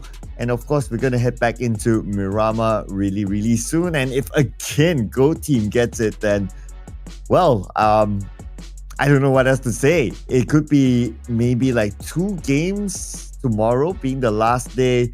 It wouldn't affect them that much by then. Yeah, and overall, I think like they've done just about enough. Like if they were to really go AFK for the final day and be crowned as champions, that is going to be an absolute boss move. But I think like they are a team with plenty of integrity intact, so I'm pretty sure they will still play it out. Even if they were to just score 1 point per round, I think that it is absolutely pretty much them delivered with victory already, because last round we saw a lot of all these teams, they were crashing out rather early, I must say. They were fighting in the blue zone. They were just not exactly contesting inside of the area, so I just felt like, you know, a lot of teams just felt heavily demoralized because the GOATs, they've been on the streak and they've been so consistent every round. Even for the ones that they didn't win, they were in the top 4. Yeah, and for the other teams, right, like how you pointed out, maybe they might be thinking to themselves, you know what, if you want to catch GOAT Team right now, it's difficult. So instead, what all these teams did is that, okay, let's settle personal scores instead. You know, like that. I like it. Yeah, the way that you pointed it out is like, okay, Twisted Minds as Falcon as well as Falcons, they get to, you know, fight to their heart's content if they really want to. And who else wants to create new rivalry is also going to be pretty interesting. And for the fact that Inner Circle was not playing throughout the entire phase 2, and still they are the top Miramar performance, just goes to show that they have definitely set some really high bar. Oh yeah, that's a good point. And even though Go Team scored the chicken dinner, but they are not part of the top Miramar performers. So that's also something to take note of as well. But to be fair, like when they scored the chicken dinner in the previous round, like they only scored like what, 2 elimination points? Yeah, so that's probably not significant enough for them to break through here in the top Miramar performance list. Yeah, that's probably the lowest point scored for a chicken dinner the entire tournament. So when you thought that there's no other new records to be broken, I guess there's that, you know, like have we ever seen a 0-kill chicken dinner in any tournaments? Have you ever casted any? Probably not, right? I'm trying to think. If there is, then it has to be I don't remember whether the Badru moment, the legendary Badru moment, the Sandhawk that he played healing to the end and he scored a chicken dinner, whether he had any eliminations at all. I need to fact check that one, but if there is, then it could be that moment. Oh, now that's a big throwback, right? When there was that Sandhawk meta, everyone's just healing by the blue zone. It's just whoever has the most first 8 literally wins the game. I kind of am glad that, one, Sandhawk eventually had the update of the blue zone to be a little bit more painful, and number 2, Sandhawk is no longer in the competitive circuit. You know, a lot of players, they were missing like, oh, when Sandhawk coming back? Honestly, I don't miss it that much. Well, here's why. Because one, there's a lot of RNG in the form of like the zone. Because once it leans into the island, it's so difficult for all these teams to get across. Everyone who directly drives in, they will get shot because the map is just that small. Yeah, I agree, especially with the Camp Alpha Island sort of circle, right? Like if you naturally drop there and the circle happen to be at Camp Alpha Island, yeah, you're pretty much like 80%, 90% win. It will take a lot to fumble that kind of opportunities, right? But we've seen those happen before. So of course, that's a thing of the past, and now we go back to the present. This is a very southern-centric kind of zone that we're looking at, perhaps. The flight path cuts through from the islands of Impala into Valdemar, and we're already seeing ARCred scoring the first point. Yep, and we're already seeing the first blood.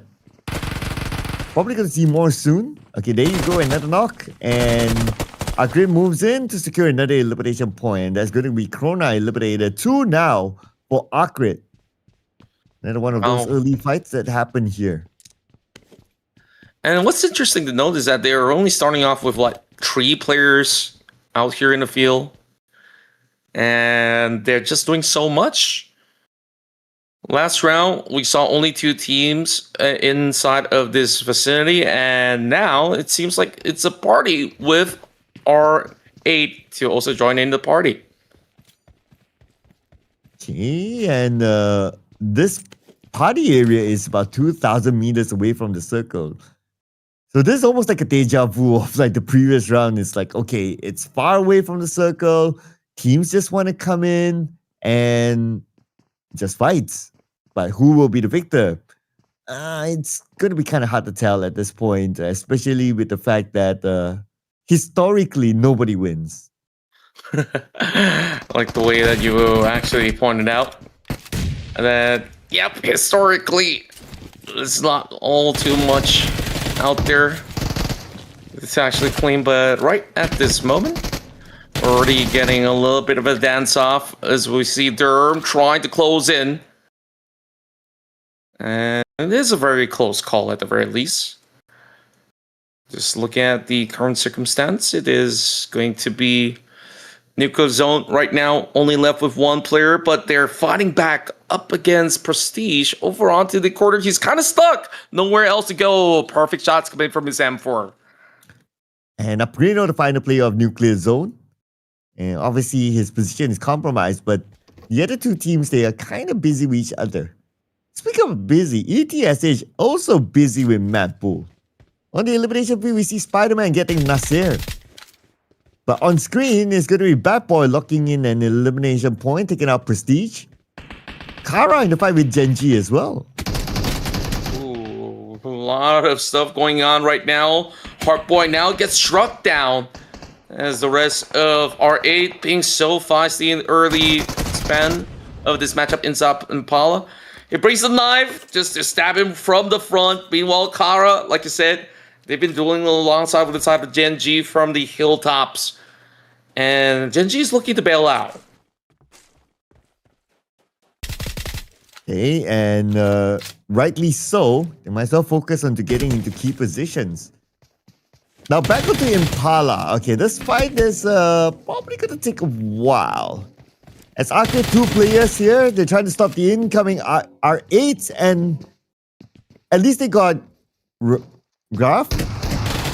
Okay, here comes the defense, and looks like they managed to defend it.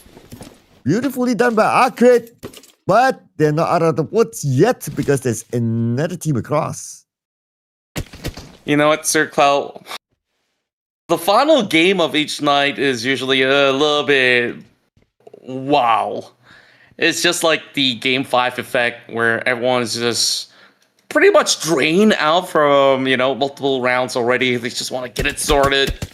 And that's why we're seeing all these kind of shenanigans, I guess. 1 player left, couple attacks over onto AP Crino. And with that swing, Spider-Man will be able to add 1 more to the list. MADBULLS starting things strong. 4 points already. And he's just gonna take a sweet time. So Kara now find himself surrounded with the members of Gen.G. Marceau, 10% of health left, and here comes again. He's going to rush. Probably going to be a straightforward elimination for him and his teammates. I'm pretty sure Marceau won't have the time to heal up. And there you go again. We'll get Marceau. And surely this will be the point in the pocket. Now Poser, just right below these 2 Gen.G members. Now with the fact that he stood up, Gen.G fires onto him, and now Poser will be down as well. Some really, really great comeback coming in from the side of GEN.G. First, they were the ones being chased, and then they went into just straight back instead. I absolutely like that they were bold enough to make these kind of certain calls, and now gets to reap all the rewards possible. We've seen GEN.G, of course, getting themselves wins as well, despite having such a difficult phase one. It really seemed like Miramar is where they shine brightest. And I'm looking also at nobody is really touching a GOAT team.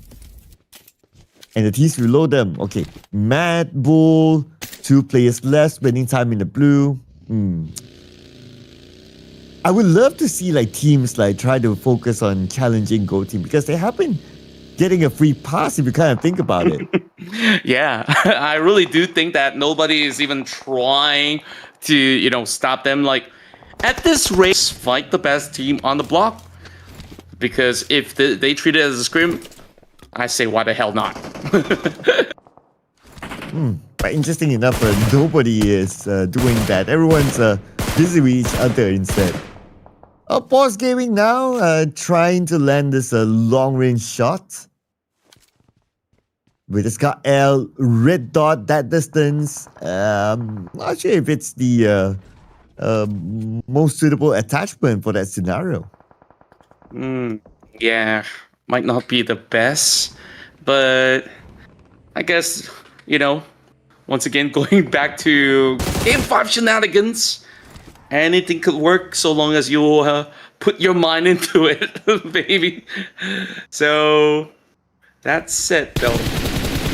Gotta see how this one plays out for PAPARA Supermassive. They are now deploying members to take on the rest of GEEKAY. Was currently beelining their way into the closest quarter. Finds himself a little bit of that cover for the meantime, but PAPARA Supermassive, they want to double down. While that, the circle will shift again. And we have at least 4 teams on the outside spending time in the blue right now. And circle at least is not a hardship down south. Instead, it's going to be in between Monte Nuevo and Chumacera now. So not too bad for those teams that are spending time in the blue. At least it's not too far away from them, but they still need to move somehow. And I noticed something else happened on the elimination feed. Oh, a player of GOAT team got eliminated. Oh, now that's a storm brewing up against the GOATs. And I guess, they probably have taken the hint as well. Like, okay, they're getting too many free passes. It's time to really put a dent onto the top team.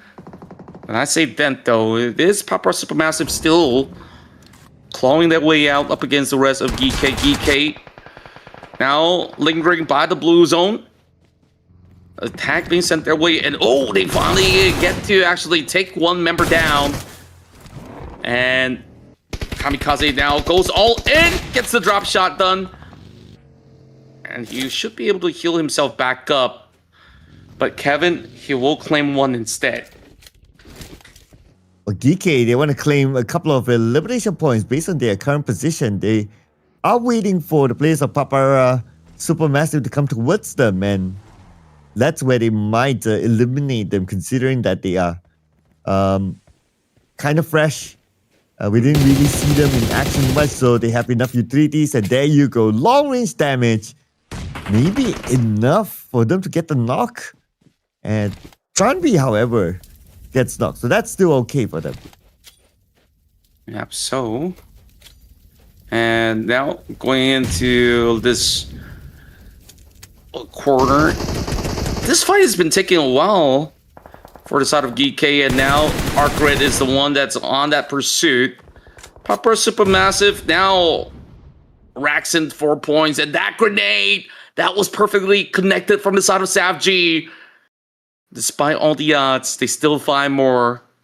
And ARCred might have actually regretted this decision to try the third party. But no can do right now. They're in the blue. One active player left, and that's Bad Boy. He does have 2 first aids though, so he can somewhat tank. But for how long? Because in 25 more seconds, we'll be moving to stage number 3. And I just got this gut feeling where this is kind of similar notion of how those players played out the previous Miramar, where they would just commit into the battle regardless of the situation. And ARCred, they bow out. 8 points, respectable. But I don't know if this is actually going to be, you know, just about enough for them to still chase up against the rest of the field. But hey, gotta say, at least they're putting on quite the showing. While Zone closes deeper into the corners of Chumacera as well as Monte Nevo. Forgot that, you know, this portion is actually considered La Riela, but we don't really fully get to see it on the map.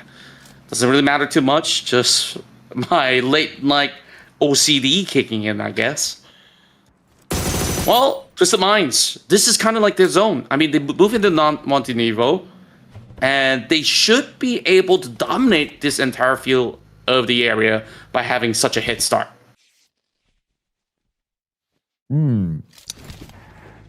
That's actually pretty interesting to see as well because of that kind of domination. It also signals to me that Go Team, nobody is really challenging them. Yeah, they lost one player, but then again, for the most part, still nobody followed up on that. So they have all free reign in the spot that they were at. Now, looking at their next contender, like, oof, we have them on screen here. At least, oof, like if a team close by, for example, like a GS right now that we can see them on screen, if they know that oof is there, they would just challenge oof. So this is where, like, these teams, they cancel each other, allowing a team like Go Team at the top to just extend their lead without even doing as much. Yeah, I certainly agree with that. Well, rest of Ulf just tries to attack them from afar. And GS could not even find a possible angle to fight back. So it is rather difficult for what it's worth right now. The rest of PAPARA Supermassive now continues on the fight up against GEN.G. So 2 versus 3. I think it should be okay, especially now with the grenades connecting. They could make it an even fight. Oh, that needs onto Satan. Lucky enough, he didn't get knocked. But there was a decent amount of damage there. The damage is one thing. Another thing is that his position is known by PAPARA Supermassive. But speaking about PAPARA Supermassive, again, caught one of their players. Oh boy. It seems like they're just going to go in for the full commitment from here on. So, let's see. GEN.G now looking to keep up with the tempo. They're still playing by knife's edge, just by the corner of the zone. Now that there's going to be a little bit of an update, I do believe Ulf this time will get the benefits of the zone. For the meantime, the rest of these teams will have to kind of hug really tight. Twisted Minds decided to wrap around the south side. And I don't think that there's going to be all too much that they could actually gain from that position. But hey, one can actually only hope to yield big results out of this final round. To at least close up the gap up against GOAT Esports. I keep saying GOAT Esports because typically every other team always name themselves Esports by the end, to the point that, oh, GOAT team suddenly doesn't roll off the tongue that nicely, but we got to get used to it because these guys are the top dogs right now. Yeah, and we still have tomorrow as well that we'll be able to see them perform. But now GEN.G, we're seeing them perform here right now. Lost just got away from the potential impact area just to bump into Team Falcons. That's from the pan to the fire, they say. And Team Falcons will say, oh, thank you for delivering that 1 point. Yeah, well, many thanks. And looking at the rest of Team Falcons, they're just having so much of the south side being cleared out. And And once they lock their eyes onto Twisted Minds, they will never let go. Okay, now Falcons, so what's going to be their call here? But the circle is at so not far away from them. It's like just a few steps in front. So I guess they don't need to be overly creative on their approach this time. Teams inside the circle, GS, Wolf, well, unless if the circle shifts away from them, I don't see them really challenging each other as well. Not at all. This fight could go on for ages. Meanwhile, the only two teams that's currently having a really tough circumstances can be GEEKAY as well as Kara, only having one member left. It is still gonna be anyone to take the chicken dinner home. Stage 4 commencing, only 1 minute for them to make some firm decision. Wolf having Aaron now, keeping his eyes peeled out for these players coming from the side of GEN.G, and I believe he should be able to yoink Yusuf out of that territory. Still waiting to see if that player of GEN.G is able to be saved. Well, based on the minimap, it should be a yes. Oh, but guess what? Falcons from all the way down south looks like they rotated towards the right side, and they want to be a part of this fight. But since we're going to shift the circle, might as well wait and see where the circle goes. But Goa, he saw an opportunity, and Scarface is the one that he took down. Wow. This is just a lot of back and forth right now. Scarface now being left out to dry. I don't know what to fully make out of this scenario, to be honest, because they're going back and forth, and some of these guys are still on the outskirts, and it's not really ideal. The rest of Falcons, they're at least very close to the zone, but to breach in, they have to face off both ULF as well as GEN.G. And also, don't forget about Twisted Minds on the left side. They're going to move towards Goat Team's position. So that could potentially be a fight. Lord is going to lead the charge, followed by Wash. But is no Goat going to make any action? Okay. I guess not for now, so we need to wait and see. The same situation, I guess, with Twisted Minds, but not really. Twisted Minds, I guess they really want to go for it right now. Seemingly they do. Twisted Minds. They're going to be lobbing the big nades towards the side of Goat. One did connect towards the side of Joyagi. And right at the space, it really seems like some of these players of Goat should be able to at least keep themselves safe for now until more of these nades chime in. The rest of Twisted Minds, they want to double down. And I think like this scenario is looking rather risky for the Goats. They might actually crash out early without any points. Well, speaking about crashing out, that's going to be Kara crashing out. Now here comes Twisted Minds as Big fires back. Wash will be eliminated immediately. Goat Team, they might lose Twix though. He's now down on the ground. But Twisted Minds, they have 3 players. Now they have the numbers against Goats. Ooh, Goat. Now, back up against the wall. Now, we'll have to see whether Freak can actually get something in return on the DPS. He's absolutely prepared for this one. So Yagi now on the UMP, tries to clear the sector. Meanwhile, the rest of Twisted Minds, they got nades for days. Even despite so, it doesn't seem like they've been able to actually get much done for the moment. Still 0 points. They did have one member getting knocked down, and Twisted Minds, they are the ones to challenge up against the finest team of the lobby so far. Goat did manage to at least take one member out in the form of Wash. But Eidos, can he actually convert? Can he find something? This is taking a little far too long. Someone's got to just run right through and sell the score. I mean, just like every other fight as well. Well, Goat Team right now, they are in the... Okay, are they on the inner side? Oh, no, Goat Team's actually on the outer side of the circle. So the pressure's on the Goat Team right now to be able to push Twisted Minds. They got one. This is the opening, and now GEN.G will rush in past the smoke. He's going to share the same building as the other players of Twisted Minds, but he could use a bit of backup as well. He definitely does. Right now, Lord goes in. And with this tag team, they should be able to settle the scores as they will be able to pin down the GOATs. And the streak has been broken. No tree pit whatsoever. And now the floodgates open up. MADBULLS, they also secured 6 points. So realistically, they will be able to overcome some of all these other players. And today, Pubg hasn't been that explosive. So this is basically the best situation so far for MADBULLS.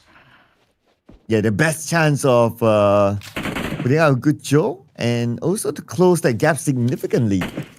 Now, where are they? Okay, they're on the left side of the circle. Oh, no, they're on the northern side of the circle, but because they don't have a full team, so the best they could do is, well, number one is play some points. Number two is if they want to bring in elimination points, it has to be from afar. So I don't see them like engaging in any fights head on. Not just yet, at the very least. Now, the rest of Twisted Minds, after settling all the disputes, they scale up the high grounds. And right at this moment, there is the rest of Falcons over the far south. So, Twisted Minds, they've already marked the location much early on. But can they do more from here on? And Falcons, well, they're going to enter unchallenged. Based on the minimap, no surprises there. But I make it Superman. Okay, that's interesting. That's somewhere up north. Whereas for GS, but it'll be okay. I think now that everyone is pretty much in the circle right now, so I guess we need to wait till stage 7 before we see the next significant fight. Yeah, probably so. Hopefully it doesn't take longer than that. Meanwhile, you can see there's just ample of all these openings where some of these areas are unplayable because of how the terrain opens up so many of all these angles up against the rest of GS to shoot at everybody else up top, which is why they're just hiding right behind the hillside. Oof, Esports, I could absolutely understand why they could not really find those kind of points, even despite them also have being so aggressive in most part of their stance. They only have very limited angles to work with this time. Oof, but a couple of shots from Team Falcons, I believe that's more of like a warning shot. Yeah, anyway, ladies and gentlemen, 20 more seconds before we see the next circle. And by that time, I believe we'll see a lot of fights that will happen in circle stage number 7 coming up next. Okay, here's a good summary of where everyone is at. As of now, every one that we can see on screen have their own corner. This is where things might change. Circle goes towards the middle. So GEEKAY, Oof, officially in it. For the rest of the other teams, they need to find their way in. Yeah, and it is going to be a dire situation right now because they only got 30 seconds to do that. Hopefully just about enough time for them to actually make a certain measurement of a move. Whereas, look at the rest of the pack, though. This is just going to be a tough one to crack. As they're just trying their level best to wiggle some form of space, but doesn't seem like they are getting it so far. Well, MADBULLS does that call to come in. Oh, but Esso got taken out. Okay. Would it be a major follow-up? Looks like not yet. Anyway, Team Falcons, as much as they have like the ghillie suits, they have the vehicles, I'm starting to sense that Team Falcons, when they come into this next circle, it's more of a desperado move. So they would just try to adapt and wink it the moment they arrive inside. Yeah, it really seemed like that has been the case for most part. And right now, going down to this situation where GEEKAY, they're boxed inside, and the rest of MADBULLS, they are already rushing towards his side, it seems, or they're just holding out. So there's still a little bit of opportunity for them to try to pull something out of the rug. I'm just thinking if there's just about enough space for him to actually do so. Well, Team Falcons is dominating though. That's on the other news. Now the fighter player of GEEKAY. Oh man, everybody's already in this circle. I can pretty much see that. But they are close enough for them to like try to hit each other. And so happened that that happened on one of the players of Twisted Minds.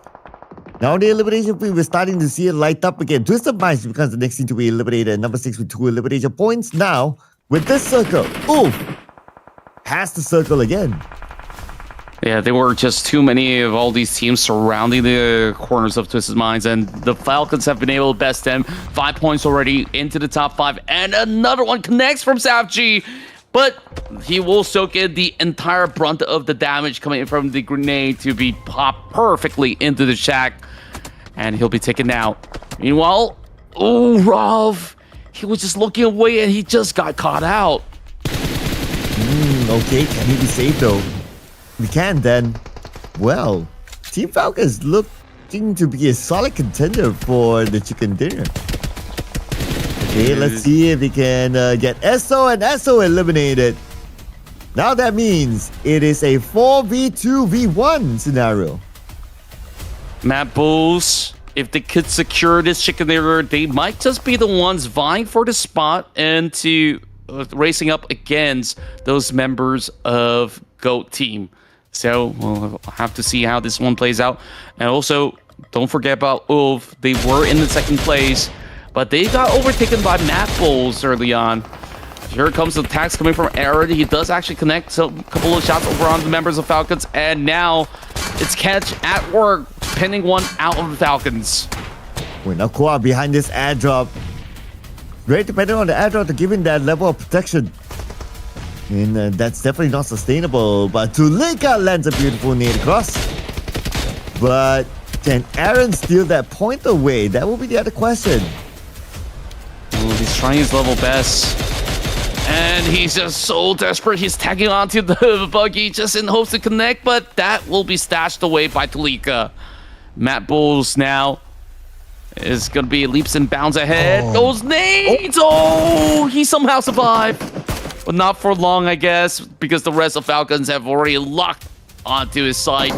Brings down the vehicle and takes him out. So that's 11 points for MADBULLS. Well, 7 now for Team Falcons, and they can potentially bring in 2 more with the other 2 players from ULF. But for ULF, okay. I guess this is going to be a pretty straightforward ending. Team Falcons having the high ground, ULF, no high ground advantage. The best they could do is to create the smoke bridge and just close the gap. At the same time, while the blue is behind them. And there's just so many conditions that is not favoring ULF. Yeah, not at all. They're just stuck by the very far corner.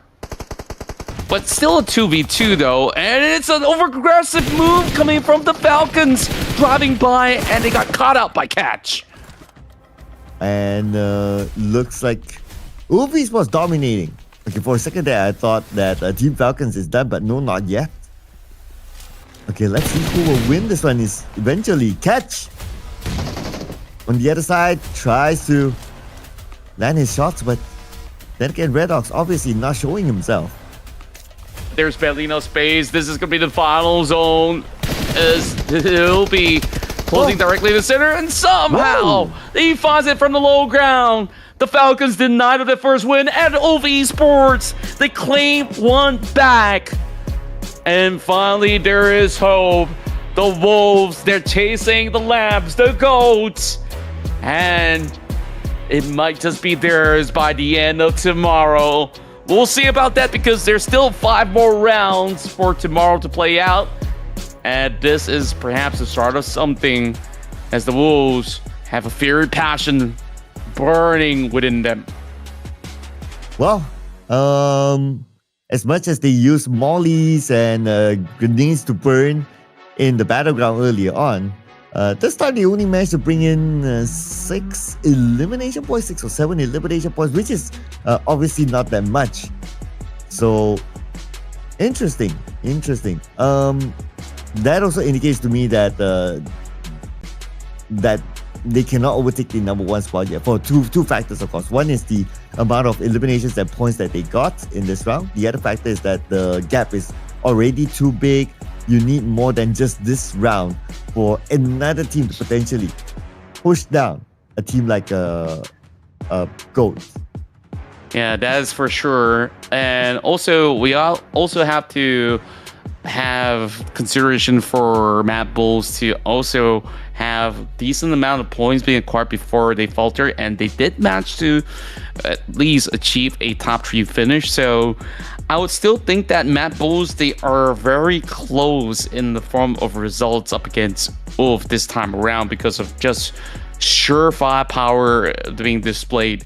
I mean, ULF, they themselves have been really feisty throughout the entire course of the field.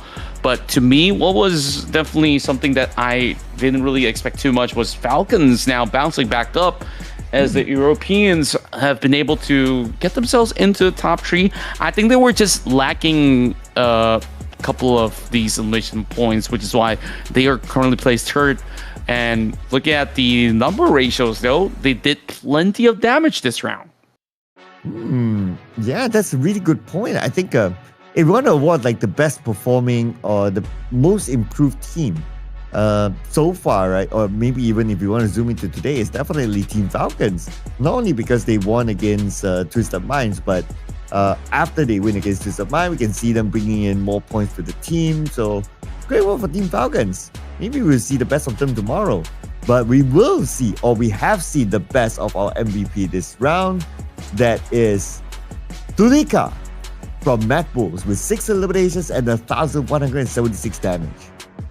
That's right. And overall, Tulika, it really was the rock of the team where he was pretty much unmovable. There was that instance where he was even pit all by himself by a very tight corner, and he's still bringing those points back to the tail end. So MADBULLS, they were always looking for big point margins, and together alongside with Spider-Man, they are the top performers from the side of MADBULLS to be within the list. Catch as well as Redox also make up the rest of the Miramar performers as well. I mean, Catch, there were literally 7 instances where he managed to find those pivotal knocks in order to eventually seal the deal up against Team FALCONS. Yep, and of course, if we want to highlight FALCONS, well, we have to highlight the fact that they won every single fight with Twisted Minds as well today. So it's the same pattern as per yesterday. Now, match leaderboard of 16 points, MADBULLS 16 as well, and Team FALCONS 14. Wow, all right. And ARCred is here on the top 5 with no chicken dinner, with no placement points. So that's 8 points collected. While the other end, Kara Esports and the Nuclear Zone, unfortunately not able to bring in points at all for them. But again, it's the highlight, of course, is let's see, Go Team. Even though they only scored 2 points, but the 60+ point gap, like what you mentioned, Contra, they can just sleep over this round. It doesn't matter for them. Yeah, there's just not going to be any form of contest for these guys. But Go, this is one of the rare instances that they bow slightly earlier compared to their usual performance. And if we take a look at the match stats, this is where we're at. 57 total eliminations. Some of them were either non-participating, or some teams have only 3 players. Some even died to the blue zone.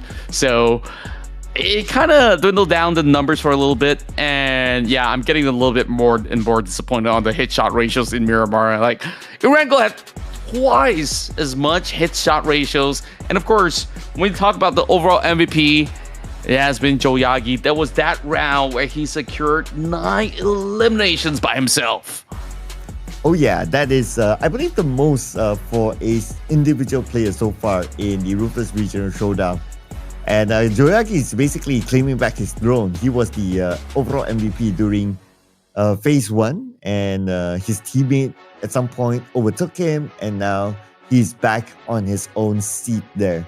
How far are the other competitors or the other players? Oh, we have 3 players from Wolf here, 2 from Gold team. Interesting. So only 2 teams or 2 sets of players from 2 different teams dominating the road to MVP. Yeah, it's so interesting, especially now with Wolf also playing catch up with a chicken dinner to close off this round. So I would still say it is going to be a very tough feat to really go up against the rest of the GOATs. I mean, Joyagi, so long as he's going to be able to churn those big numbers together alongside with Vic, they should be in the clear.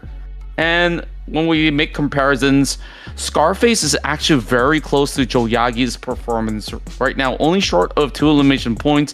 In the form of damage numbers, I think that Joyagi have been able to best everybody else by about 10k damage right now. That's actually quite a lot. Yeah, so we have Joyagi and Scarface, and also Aaron more than 10,000 damage output. Amori, I remember that he was not part of this list when we started the day, I believe. Or was he? Okay, but anyway, it's nice to see him up there as well. Hopefully with this kind of performance, we will get to unlock how he looks like instead of using a silhouette. But okay, overall rankings. What's the difference now? 42. It is still a 42-point gap between Gold Team and Wolf. Yeah, and I would say that at least it's a lot closer than what it seemed to be earlier, because that was a certain point where it was like 50 points or so. So this is still maybe doable. MADBULLS, they do actually tie the same amount of chicken dinner numbers alongside with GOAT. It's just that their fragging ratio hasn't been able to match up to the likes of Joyagi as well as Vic just yet. So I really do wonder what will happen for tomorrow. But overall, MENA as well as EU absolutely delivered quite a spectacle throughout the 2 phases. So we're only down to 1 more day. Meanwhile, we talked about big improvements. Falcons joined the triple-digit club as they move into the 12th spot. Oh yeah, significant improvement by Falcons.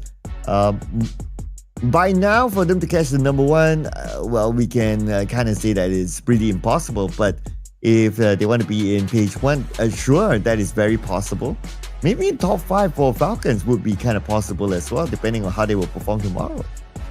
Yeah, true enough. And we have to see if that is going to be the kind of potential that they can actually reach. So that being said, we've already got all the results, of course, being displayed, and we've already settled down with all the remaining games coming into our day 2 of phase 2. So, of course, we've had great expectations out of the teams, and so far, GOAT still remains to be the number 1 team. We'll see if they can retain that tomorrow. It is your casters here, Contra as well as Sir Cloud right now signing out. Hope you guys have a good night, and we'll see you for the final day of action in this Ruthless Regional Showdown.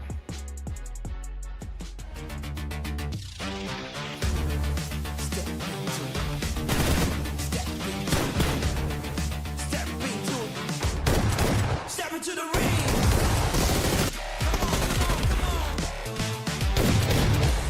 Step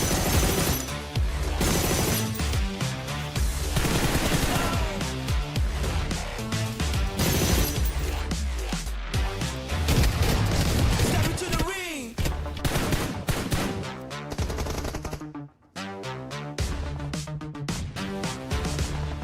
Step into the ring.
Step into the ring.